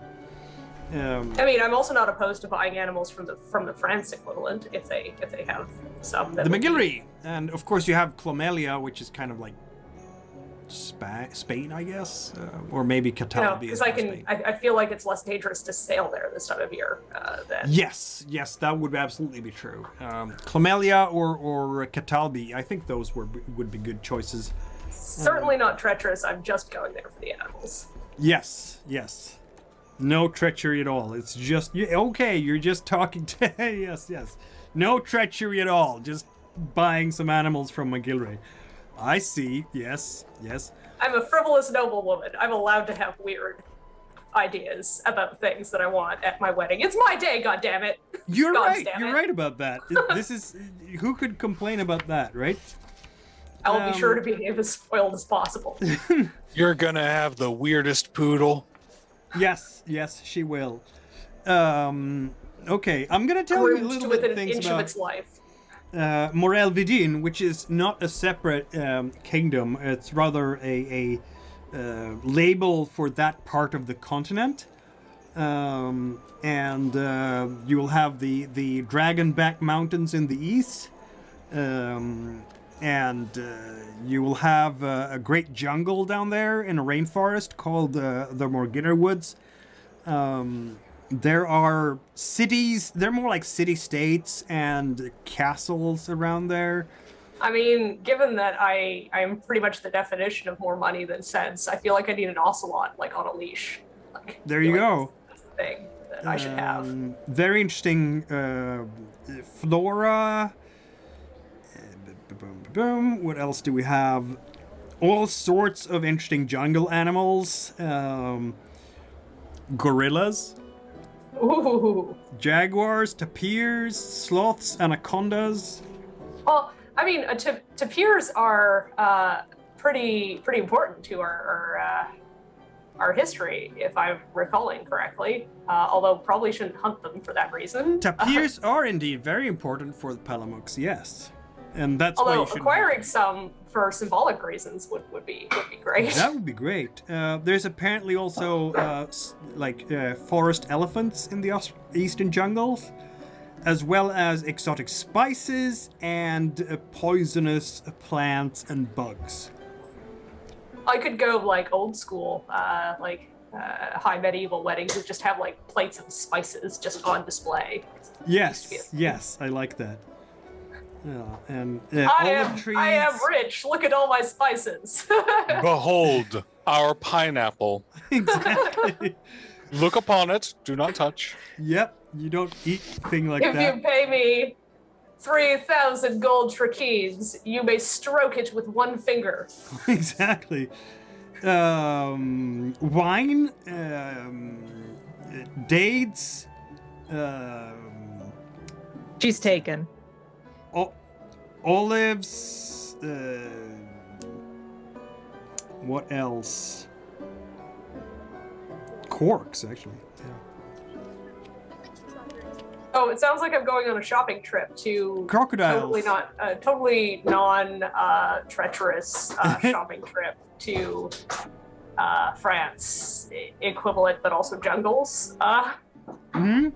Camels and Find some dromedaries can also be found in that part of the world. I feel like camels. Like, why do I not have camels? We should have camels. I feel like that is a You good thing. probably have camels, no? Yeah, I mean now the desert peoples of the Focal Plains are very isolated from everyone else. To be honest, though they do trade, and they would use camels, but they also use other means of transportation. They have some kind of desert sail vessel, like it's like a boat, but runs on skis through the desert using sails. Like they surf through the sand, basically. So yeah, I think we have found the place for your exotic animals, and that is trading with one of these cities in Samkarna in Morelvedin. So is Bodil going then on a long? I think that's gonna take a while to travel that far. Well, I need to have a conversation with the guy first before I send him off to the on this crazy long mission, from which, for all I know, he might not return. And he died stung by a strange bug. Let's see now, how long would that take? I'm looking here. Just have a few things I need you to pick up. Whips out a scroll that's like 8 feet long. Just like Exactly. bounces down the floor, halfway out the door. Mm-hmm. I would say it's gonna take, if it takes about 5 days to go between, or maybe a week or so, 5 days-ish plus to go between Tresilva and Soblak, then surely it would take about a month to go down to Samkarna, right? So That's a good thing the wedding was postponed then. Exactly. Oh, that was, I think I have. The gods just understood that I needed some exotic time, animals, yeah. and because this is definitely all about me. Yep, clearly. So this would be not 6 feet, but that is 5 days. So every foot here is a day of travel, just about. So 20. Oh, as far as that, 20, yeah, a couple of months one way. So to go back and forth and trade there, yeah, that's gonna take 2 quarters altogether. I like it. Bodville goes on a shopping trip, and he's gone for 6 months.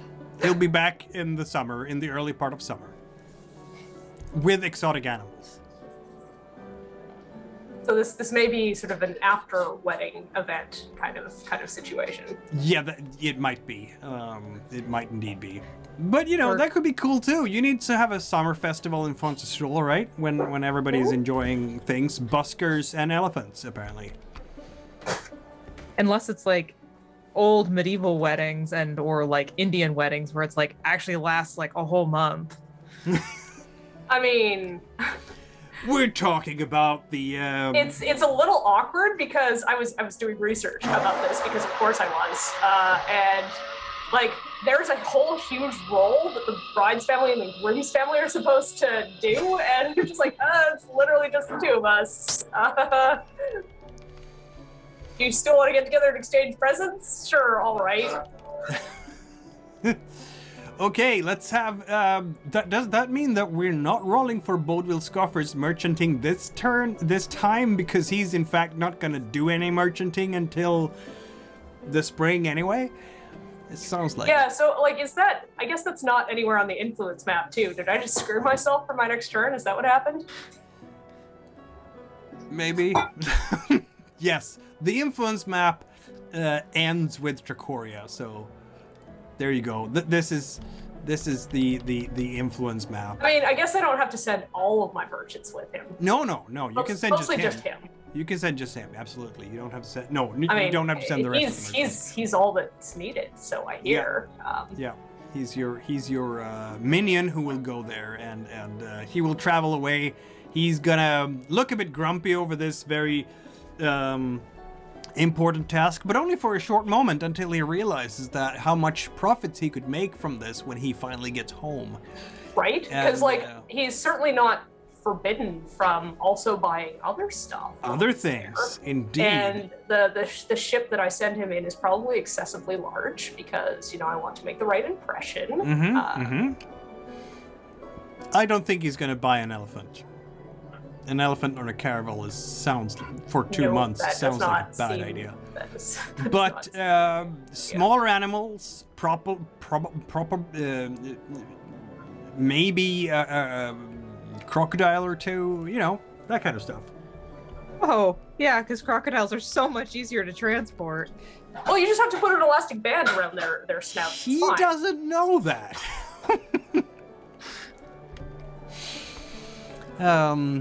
So he will leave. I haven't updated the map with our latest turn of shadows, by the way. So those people who watch the videos will have a weird, that's not what the map looked like when I watched, because I'm going to record that in the next couple of days because we were a bit delayed with the Game with Shadows turn. And I'm going to record that turn after we do this session. And it's going to be presented to everybody before this session, probably, or something. I don't know. I haven't decided exactly. If it looks unchanged, it's because it is. I haven't updated it. I feel again as if this is perhaps the wrong order, because depending on how that conversation goes that she wants to have here, he might not be available to go on this long trade mission that we've just spent 45 minutes planning. All right, what's the other conversation? Or should we? She wanted him to order her some Paratorna beer. Yes, he could do that. The best beer for the audience's benefit here comes from Safina. There's no doubt about that. They have the best beer. But he can still order the Paratornian kind. Well, whichever his favorite is, because he has excellent taste. I mean, if you want to taste well when you drink it, you should buy it from Safina, yes. Oh, okay. So, if he would recommend that, if that is what he would enjoy drinking, then he would definitely do that. It should come from the Fimblim Plains, really. They're the experts on wine. Fimblim Plains! Oh, I haven't coded this one correctly either. Well, let's fix that. I cannot see the planes. They are there we go. Now you can see them. Delightful. When you arrive as a traveler from Argonne, the continent down south, to Frimbrole Olvi, you will in fact be greeted with a pint of local beer. They give a pint away for free upon arrival. It's very tasty, apparently. So says Briar Briskwood and his Briskfoot and his traveling companion Baldur Growler. For those of us who read the travel journal. So yes, that's absolutely where he would go to buy the beer. Okay. All right. I'm trying to remember how. I had a plan and I forgot it. That's okay. I've been talking lore here, but there's a reason for that. This is an excellent time to introduce lore and culture and all that. I'm quite enjoying the political geography lesson. I feel like I should be taking notes. But I'm not going to, because I'm sure Princess Folda is not going to retain any of this and will need to rely on her... her Magister will? Yes. That's what she pays him for. Despite the fact that Vaudeville is apparently just as good at his job as he is. Weirdly. Yes, I feel like if any of them ever level up, Vaudeville is not going to take another level of scholarship. No. That's not going to happen. Alrighty, so I think... More peddler. For the wealth! He has 4 levels in that, but he lost a lot when he left. I guess he still has buy up his wealth? Yes, I mean, he gets a point of wealth for every point of peddler he has, which means that he is already sitting on level 6, which is... Jeez. Yes, which is very high indeed. Just because of his... So he's rich regardless. Now, I'm saying that he lost a lot of wealth temporarily from the debacle at Marjura. But he's obviously spent that first quarter when we didn't do a whole lot of scenes with Vaudeville. That's when he was off screen. He rebuilt that wealth again, so he's back to. And I mean, you know, he had a certain investor helping make sure he landed on his feet. So. And some competent people who could poke people at the right time at the right place. When needed to convince them of doing business deals that he would profit from a great deal. I'm sure he has ruined one or two local merchants in hostile takeovers over these past 3 months. Yes, I imagine coming here by himself would have ended poorly. Yes. Did we want to make a... Let's see. So what you can do with the peddler ability, by the way, let's go to that again.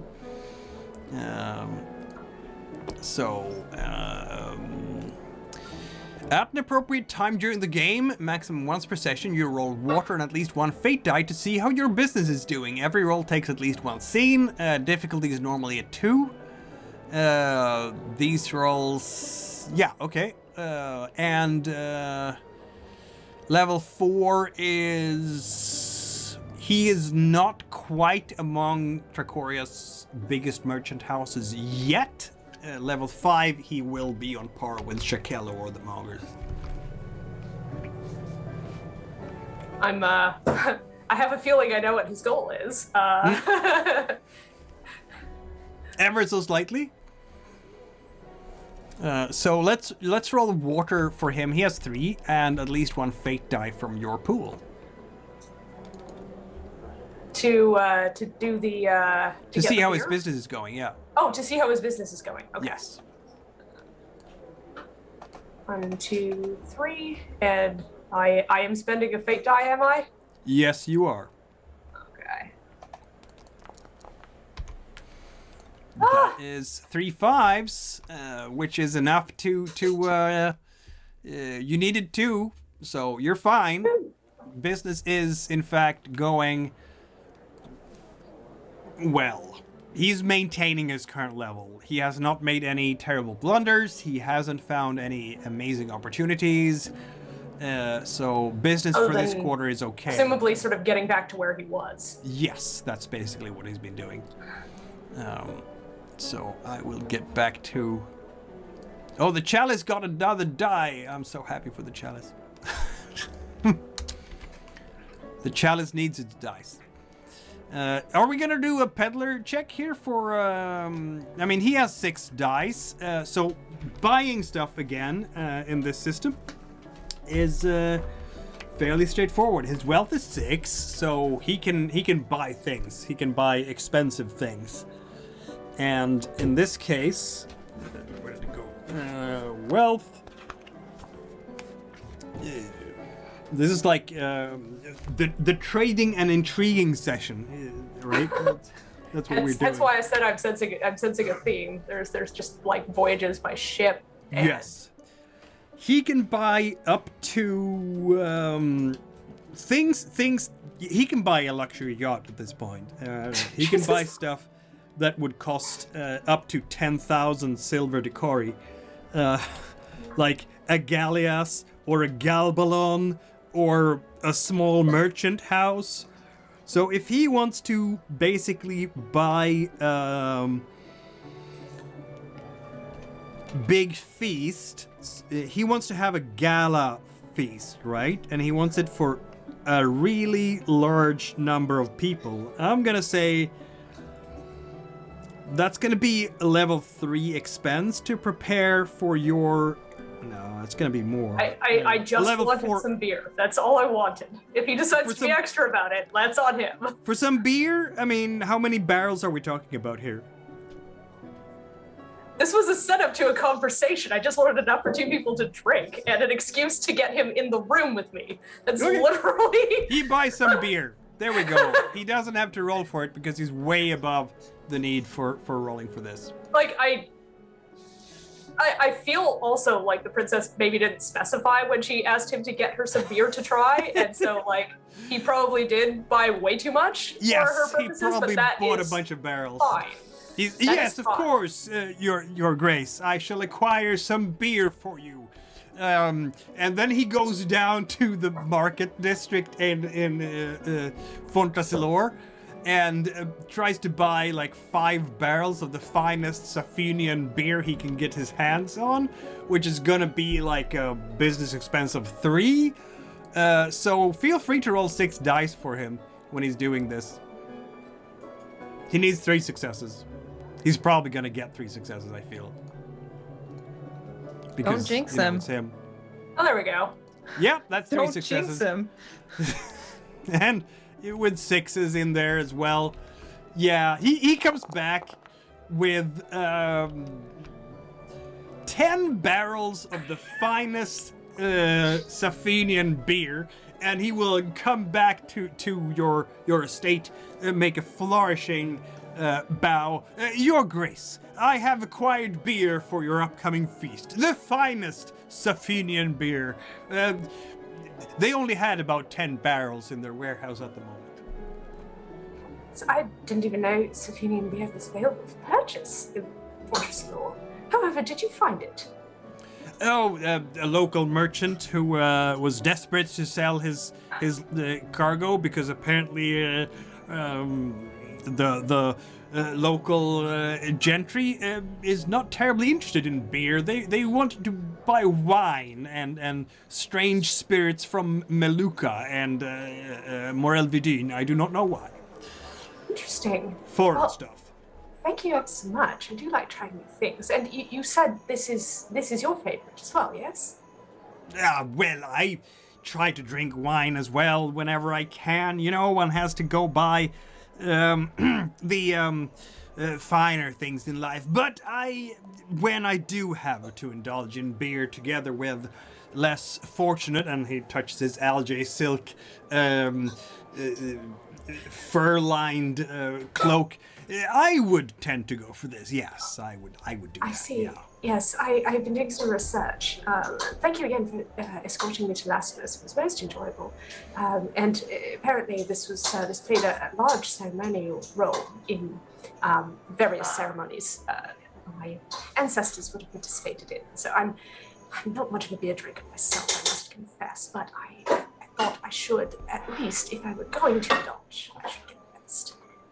I think so. I think it's a good choice. And certainly if we're getting guests from outside of Palamux, I don't know if Your Highness intends to invite such, then they will be treated to the best possible beer.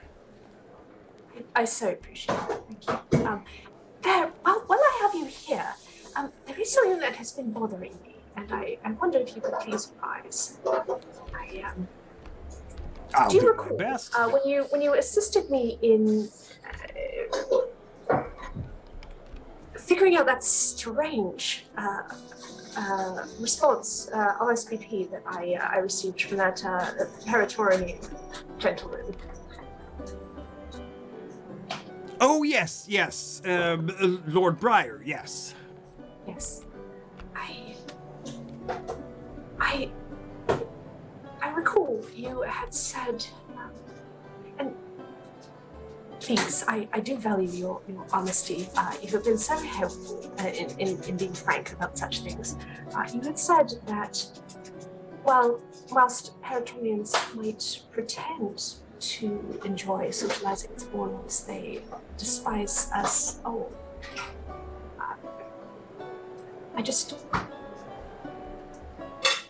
Are you terribly miserable here, Master Scaffold? Well, I do my best to put up with the stench of filth of the local riffraff. one has to understand that they are. We, as Paratornians, we have to understand that other peoples are less refined, less cultured, and have, generally speaking, slower minds than ourselves. It goes with the territory. I see. I am familiar with your story and what happened to you, how you were treated. But I can't help but wonder if what you would really want is to go home. I go wherever Castique sends me. Wherever there might be gold trakeens to increase. The formooring of gold is, at the end of the day, our true purpose on this earth. I'm fortunate indeed to have happened across such a devoted servant of Castic as No. yourself. I am asking the question in earnest, sir. If that is what you want, I have been extremely grateful for the services you have rendered me. I would be pleased to assist you in any way I can, if that is what you desire. Well, let me think about that. I very much appreciate all signs of appreciation for my simple person. I see. I do find the traditions and cultures of the city quaint in their own rustic ways. How kind. As a sort of parentheses here, He is trying so hard. So hard. Yes.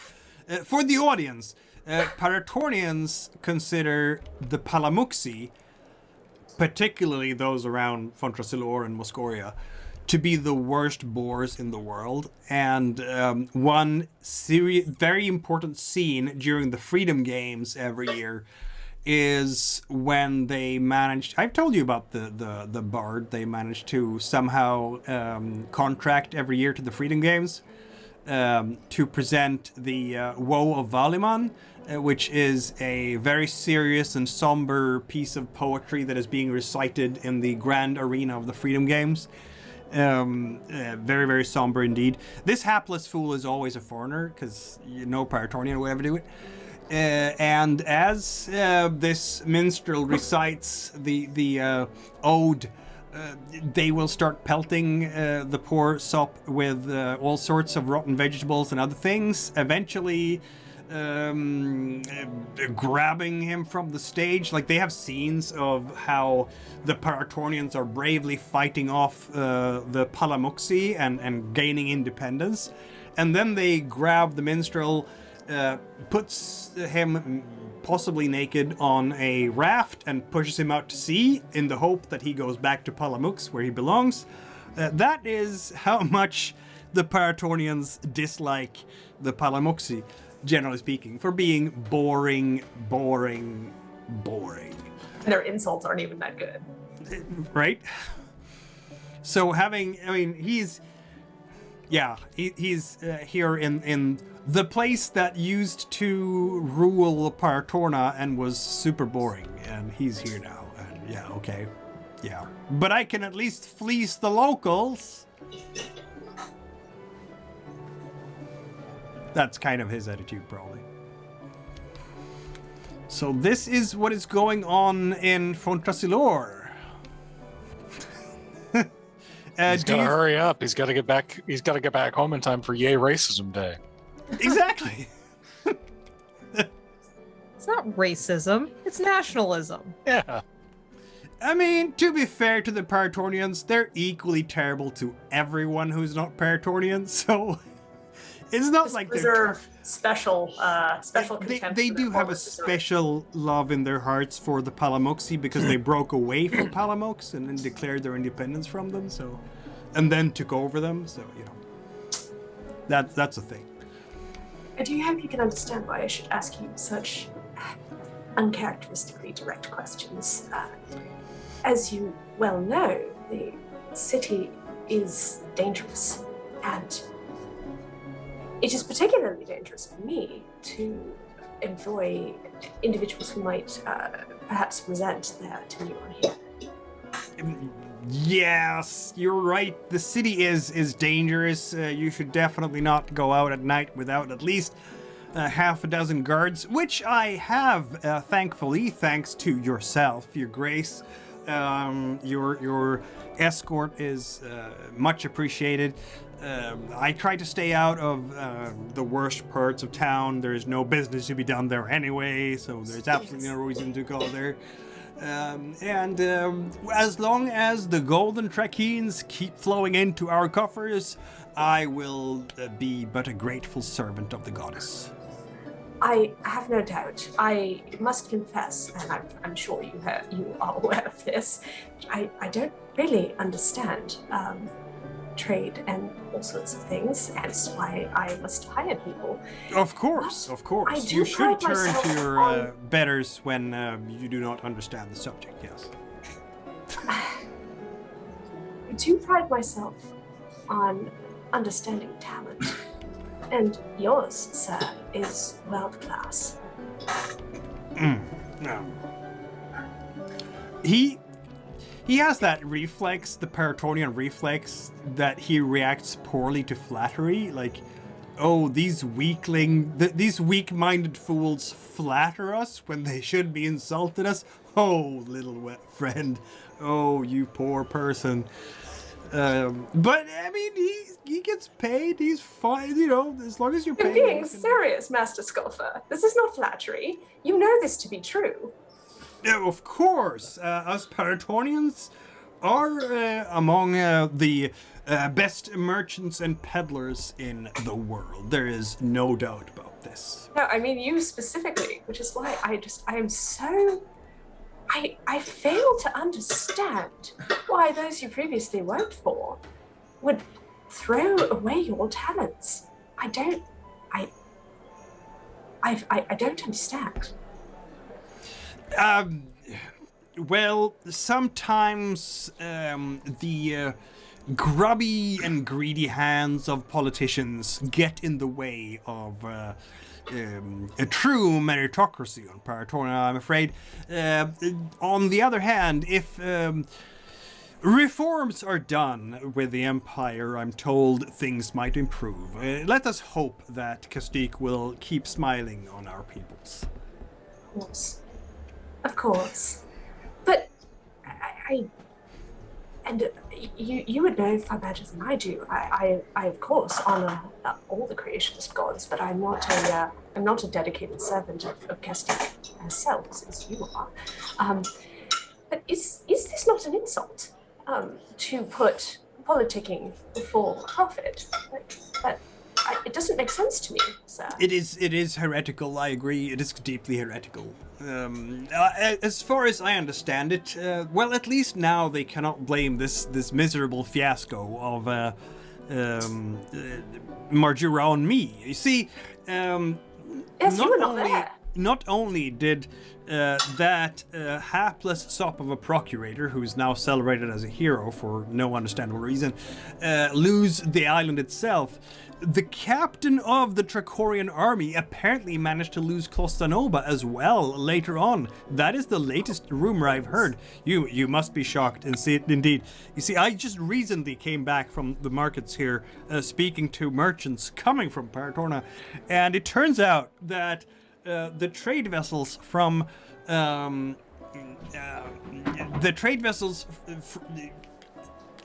ships came in from Marjura finally in the early days of Tarragon, and that was a week ago now, I think. And it turns out that a bunch of local natives, hapless and ignorant peasants all, I know them well. I've lived among those Marjuran ruffians for too many years. Finally, lost their temper, apparently, took to arms and ousted the Dracorian garrison. Not only that, they burned a Karak and killed hundreds of good Dracorian soldiers. What's tragedy? Indeed. And the greatest of all tragedies here, of course, is that the House of Mogger will now not be able to recover the sulfur camp. Oh. Yes. Poor them. Poor them. I hear that their warehouse was impounded. Goodness. Yes. And all of those goods just sitting there. Indeed. And these Moggers have shown their true value as merchants. I mean, certainly it would be well if someone more competent were in charge of such things.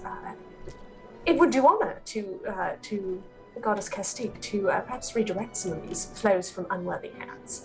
If your grace wants us to sail a ship to Constantinopla to connect with these rebels and... Oh, no, I didn't mean that specifically. I more meant in general. You were so knowledgeable about such things. Perhaps.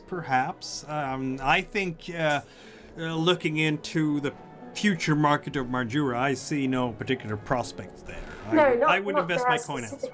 I more meant that imperial economic policy seems to be in shambles. They are indeed, but then, the Emperor is a half-witted drunk, so I'm not entirely surprised. He's also surrounded by old blood nobles who will not even dip their toes into goodly and sanctified trade, and thus we can see the hollowing out of the Dracorian state. Such a shame. Yes, indeed it is. But an opportunity as well, perhaps, to put such opportunities in more steady hands. After all, one must serve Castique regardless of the state of policy. I agree. And when the time comes, we should certainly set up a trade post merchant house in Tresilva itself. Yes, I shall rely on you to guide my hands in this regard.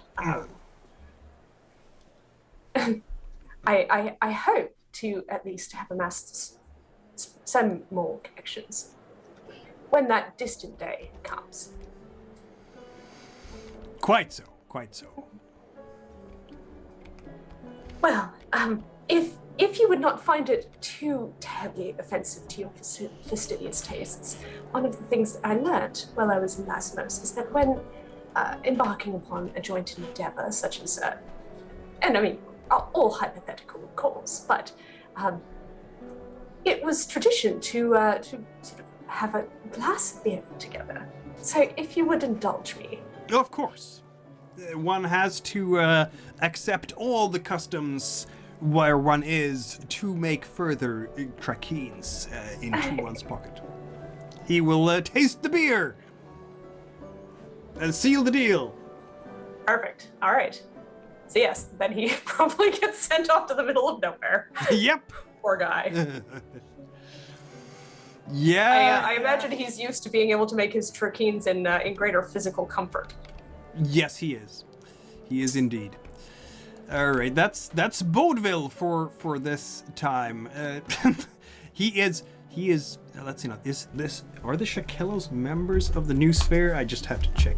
I think the Shakellos are, but not Bodeville anymore because he's not a part of the New Sphere anymore. Yeah, he's not part of the Shakello trading. trading I recall house. You mentioning Egan Shakello was a member of the New Sphere. Yes, he is indeed. So the Shakellos are definitely New Sphere members. Yes, Egan Shakello is. Shall we? Hence why I thought economic warfare would just add insult to injury. Yep, it certainly would. Their current predicaments. Shall we head back to what the good Duchess is doing? I feel like Sin has been very patient with various, and hopefully we get some scenes with another moment with maybe promos before we close this session of the Tarragon and, well, the third quarter, as it were. I'll go back to Tricoria map. I am perfectly good with watching the Duchess wreck stuff. Like, it's a pleasure. I agree, it is a pleasure. So, what are we doing next with Lady Taralese? She's been to Ceola during the rainy fall season. What's she gonna do with the beginning of winter?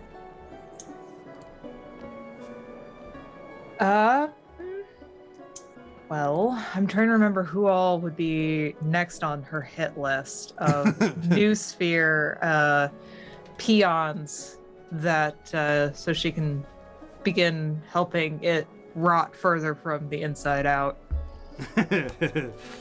I mean, we just had the conversation about the trade house Shakello that is in a complete shambles at this point because it has lost its most important source of revenue, being the sulfur. Other people, let me look here. I mean, you know who they are.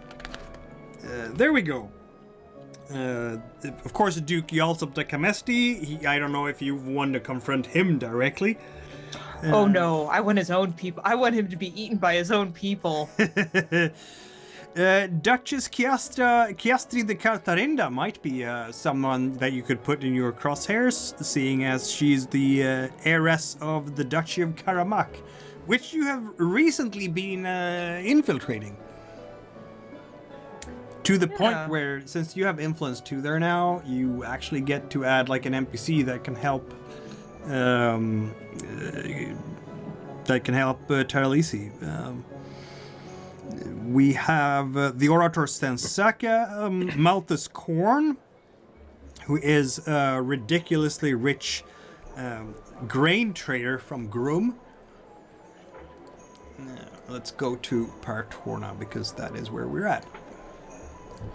Activate. So Grum is in fact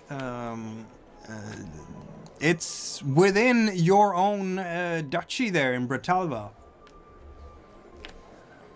Egon Shakello, we mentioned. You've been talking to Areto da Sciola, Vemsica, the pirate queen, Dodrima the Sobelasti, who is a merchant of stone and ore from Soblok. That is in Palamux, mind you. The People's Tribune Calcabrina, Homber of the Shadows, the travel guide of the other side, and NPZ, the game master of the Freedom Games.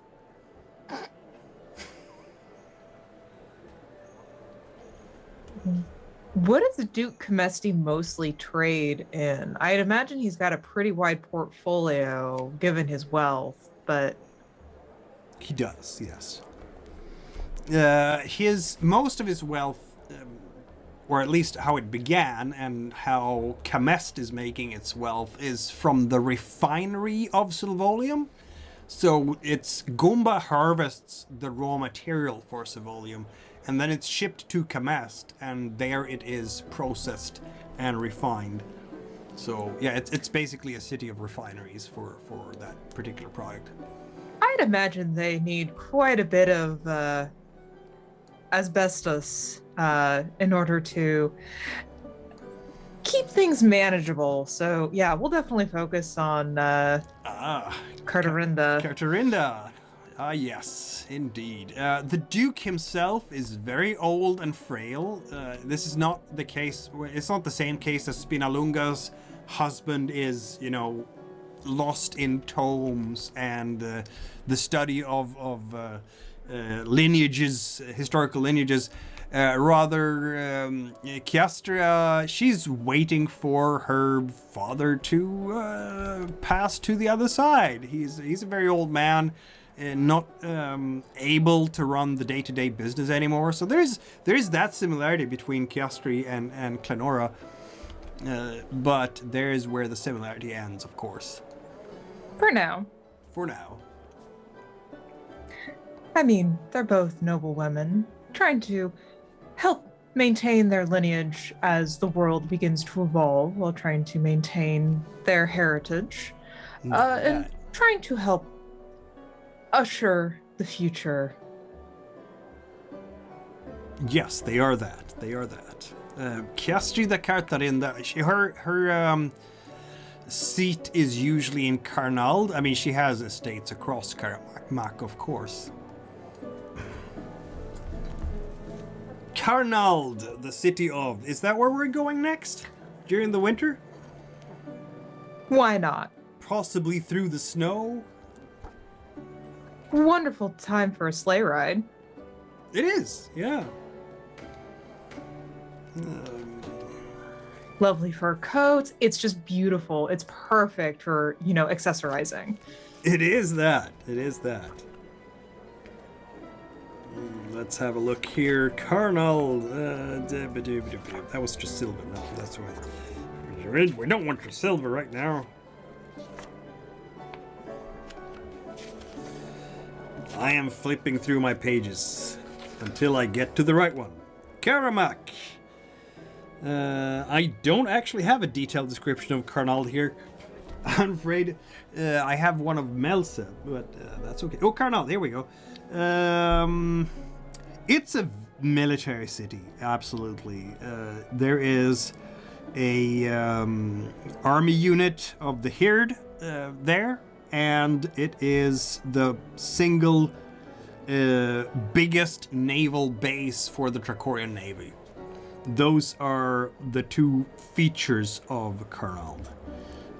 It's a very well defended city, of course, and the fleet is patrolling south of Paratorna and up along the east coast.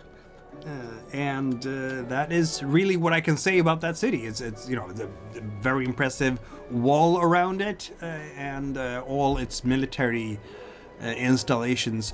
Because of this, the Cartarinda's influence in the city of Karnal itself is kind of limited.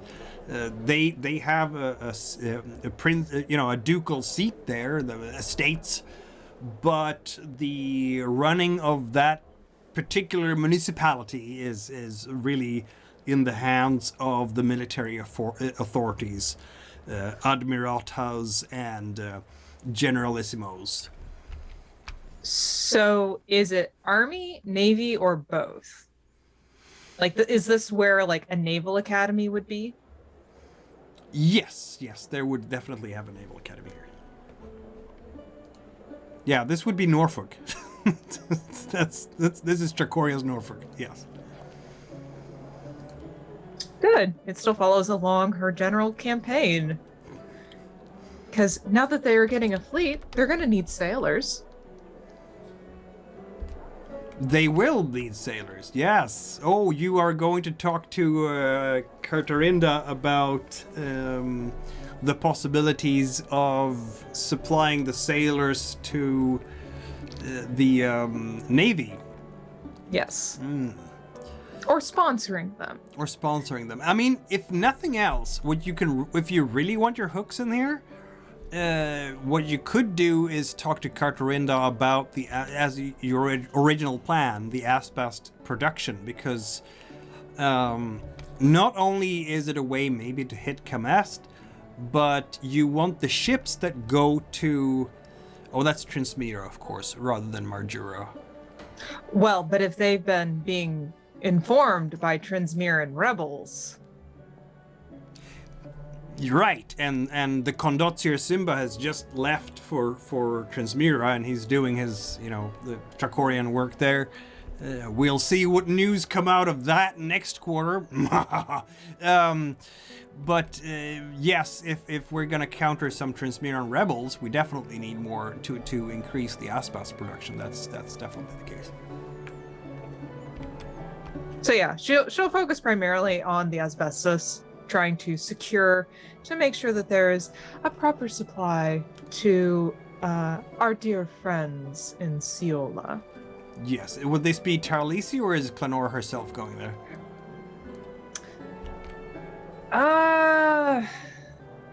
Probably Klenora. I feel like more peer-to-peer might be better here. Yeah, that sounds good to me.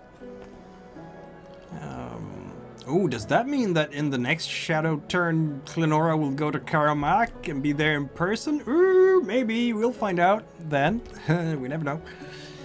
Have I even added... Yes, I have added her. Of course I have. Of course, she Or will you could have... do the same tap dance that I did to explain how you were both in one zone and another. Yeah. Realized the timing didn't quite work out. Yeah, I'm timey-wimey, wibbly-wobbly stuff. Exactly. I feel like I noticed that I haven't actually put down her blood properly here for Klenora, but I feel like she would have like a 1 in fire and stone and 3 in wind and water, because she strikes me like an intelligent and social person. Yes, she is very much the noble who has other people to do vigorous things for her. Yeah.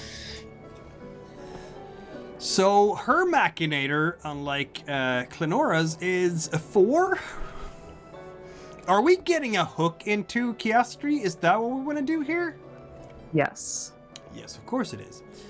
And Taralese, well, I mean, in your pool there is currently 9 fate dice, so you could spend up to 4 on this roll, because Klenora is taking a personal hand in this, to get that hook. You're basically doing exactly the same thing that Duke Allesella did to Klamender Gomba this same session, aren't you? That's what's happening here.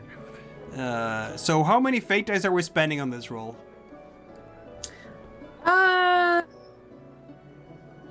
Let's go ahead and throw 3 in. 3 in, very good. I mean, your destiny is to bring the house and imperial court into the modern day. I guess this could be part of that, so I could give you 1 if you succeed.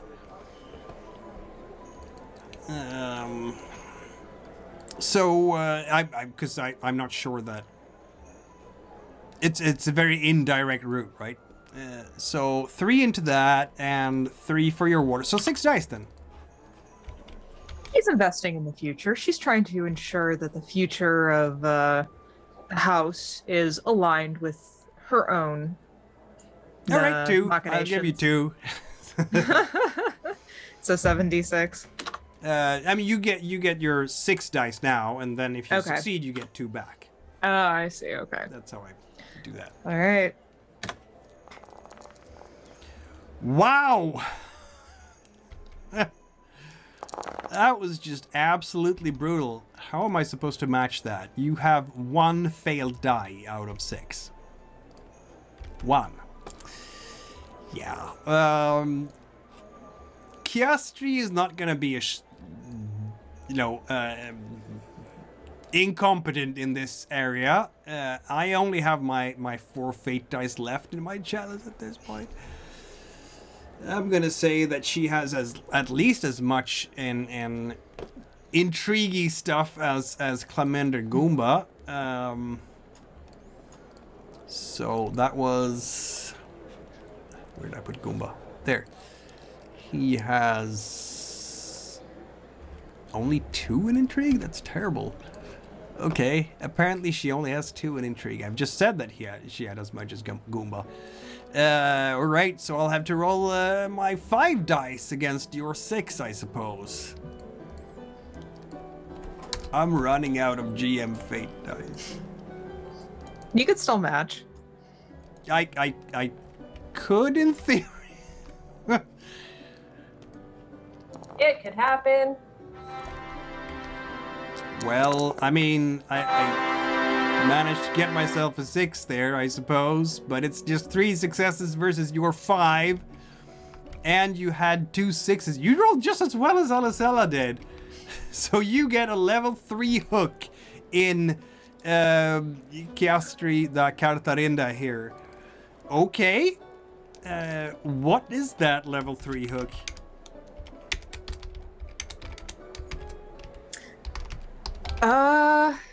I'd imagine it's one of those that she, similar to what she did with Ciola, she also has a copy of Nin's report and ends up showing it that the old order, they're so incompetent. I mean, really, we need to come into the new age. I mean, look at who they're choosing to associate with.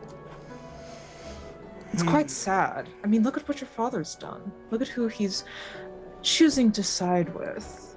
Someone who clearly wants to see the Empire fall. Or at least is incompetent enough to cause it. Yes, my father has not made the best choices as of late. He is, being an old fool, in his old age. Unfortunately, his mind is increasingly, reminding me of a Safinian. You're right about that. This is her desperately trying to deflect guilt on her old dad, even though it's absolutely obvious that she's the one who has made the decision to join the new sphere. Of course, you know, there's always time to correct the course, make better decisions. There is time still to right the ship, as we say here in Karamak. Yes, quite so. And speaking of ships, as you know, in the Bodak, we made the decision to begin funding a fleet, which our dear friends in Ciola are busy working on. Now, given whom caused the initial issue that led to them making the decision, we all know that they have a fondness for fire and tend to be rather hot-headed. I think we might benefit from having a certain material that helps retard such things. You are absolutely right about that, of course. And I think we should increase our investings in Asbast and produce as much as we possibly can to satisfy the Badak. I'm Yes. sure the Condotsier Simba will need such materials for his expeditions, yes? Oh, yes, of course. Yes, indeed. I will order the increased production of Criffer weed over the next summer. The harvesting will continue unabated. Wonderful to hear it. I look so forward to hearing good news and reports of you aiding their efforts in the next report, next time we meet in the Bodak. Of course, the Duchy of Karamak is always at the Empire's disposal. I'm very happy that we can contribute to the glory of our realm. And the glory of Castique, don't forget. Of course, the glory of Castique, yes. I will ask the Pillar Father that those who help themselves be properly acknowledged in his next speech. Wonderful. So glad to hear that you're taking it to heart. Indeed, yes, of course. She's just like worm on a hook and just wants to get out of here. Will you? I'm sure you will stay the night and then you have to very hurriedly get back to your own duchy, of course, dear Klenora. Oh, why, don't worry. I don't plan to overstay my welcome. Long. Perhaps we should meet for brunch tomorrow. Perhaps. Oh dear, this turned out to be an intrigue-heavy session, didn't it? Two brutal hooks put into various nobles. And that's gonna flip the schmickle board of politics, I have a feeling. I'm gonna, in fact, put up, I think I need to put up like an influence level on the various nobles. We have Belasiria, we have Tremeldas, and so on and so forth, and see who can gain some traction in various parties. We will also, next time, I feel, have a chance to follow Promos on his pirating adventures on the East Coast. That's gonna be fun. And also I think I may have cracked it in Promos' head. Okay. Yeah, that's gonna be interesting. Yeah, we will definitely follow that. And yeah, so I think when we get to the winter session, of course, sailing at winter, interesting. Weather can be a little bit mischievous, but who knows? That might work in Promos' advantage. It's going to be harder for a pirate to act in that kind of weather. And so on. So, yes, that's where we will leave off for now, I feel like, because the time out here on the Canadian East Coast is approaching 10 in the evening. And I know that American East Coasters are only at 9. I don't know. But for us in the Maritimes, it is getting a tad late. So we will leave our intriguer nobles and fishers, the Duke and the Fisher, and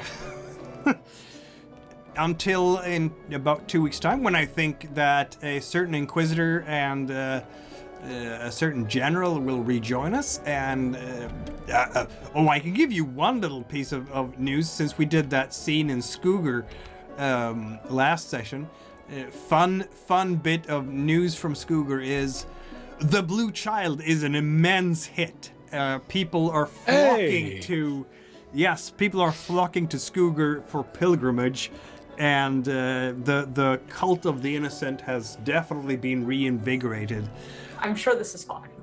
It's gonna be totally fine. I'm sure nothing bad will come of this. Nothing at all. Fantastic. Thank you guys for joining us tonight. Thank you, audience, for tuning in, listening, and all that stuff. The intermission will continue until I say otherwise. When will I say otherwise? It's gonna be a while. I'm gonna say it right now. It's gonna be a while. There will be a lot of intriguey things, people moving across the Smickle board before shenanigans happen again from the GM. I don't know. There's been plenty of shenanigans going on. I don't have to do a lot with you guys when it comes to shenanigans. You're very good at making up your own shenanigans. But the gods will not forget about Tracoria. And sooner or later we can get to book 2. But it's not going to happen yet. And it's not going to happen yet for several sessions. I'll say that much. Several sessions. So, yeah. More intrigues. Apparently the gods are busy with other things right now. Yeah, clearly. See everyone later. All right, see you guys next time. Later.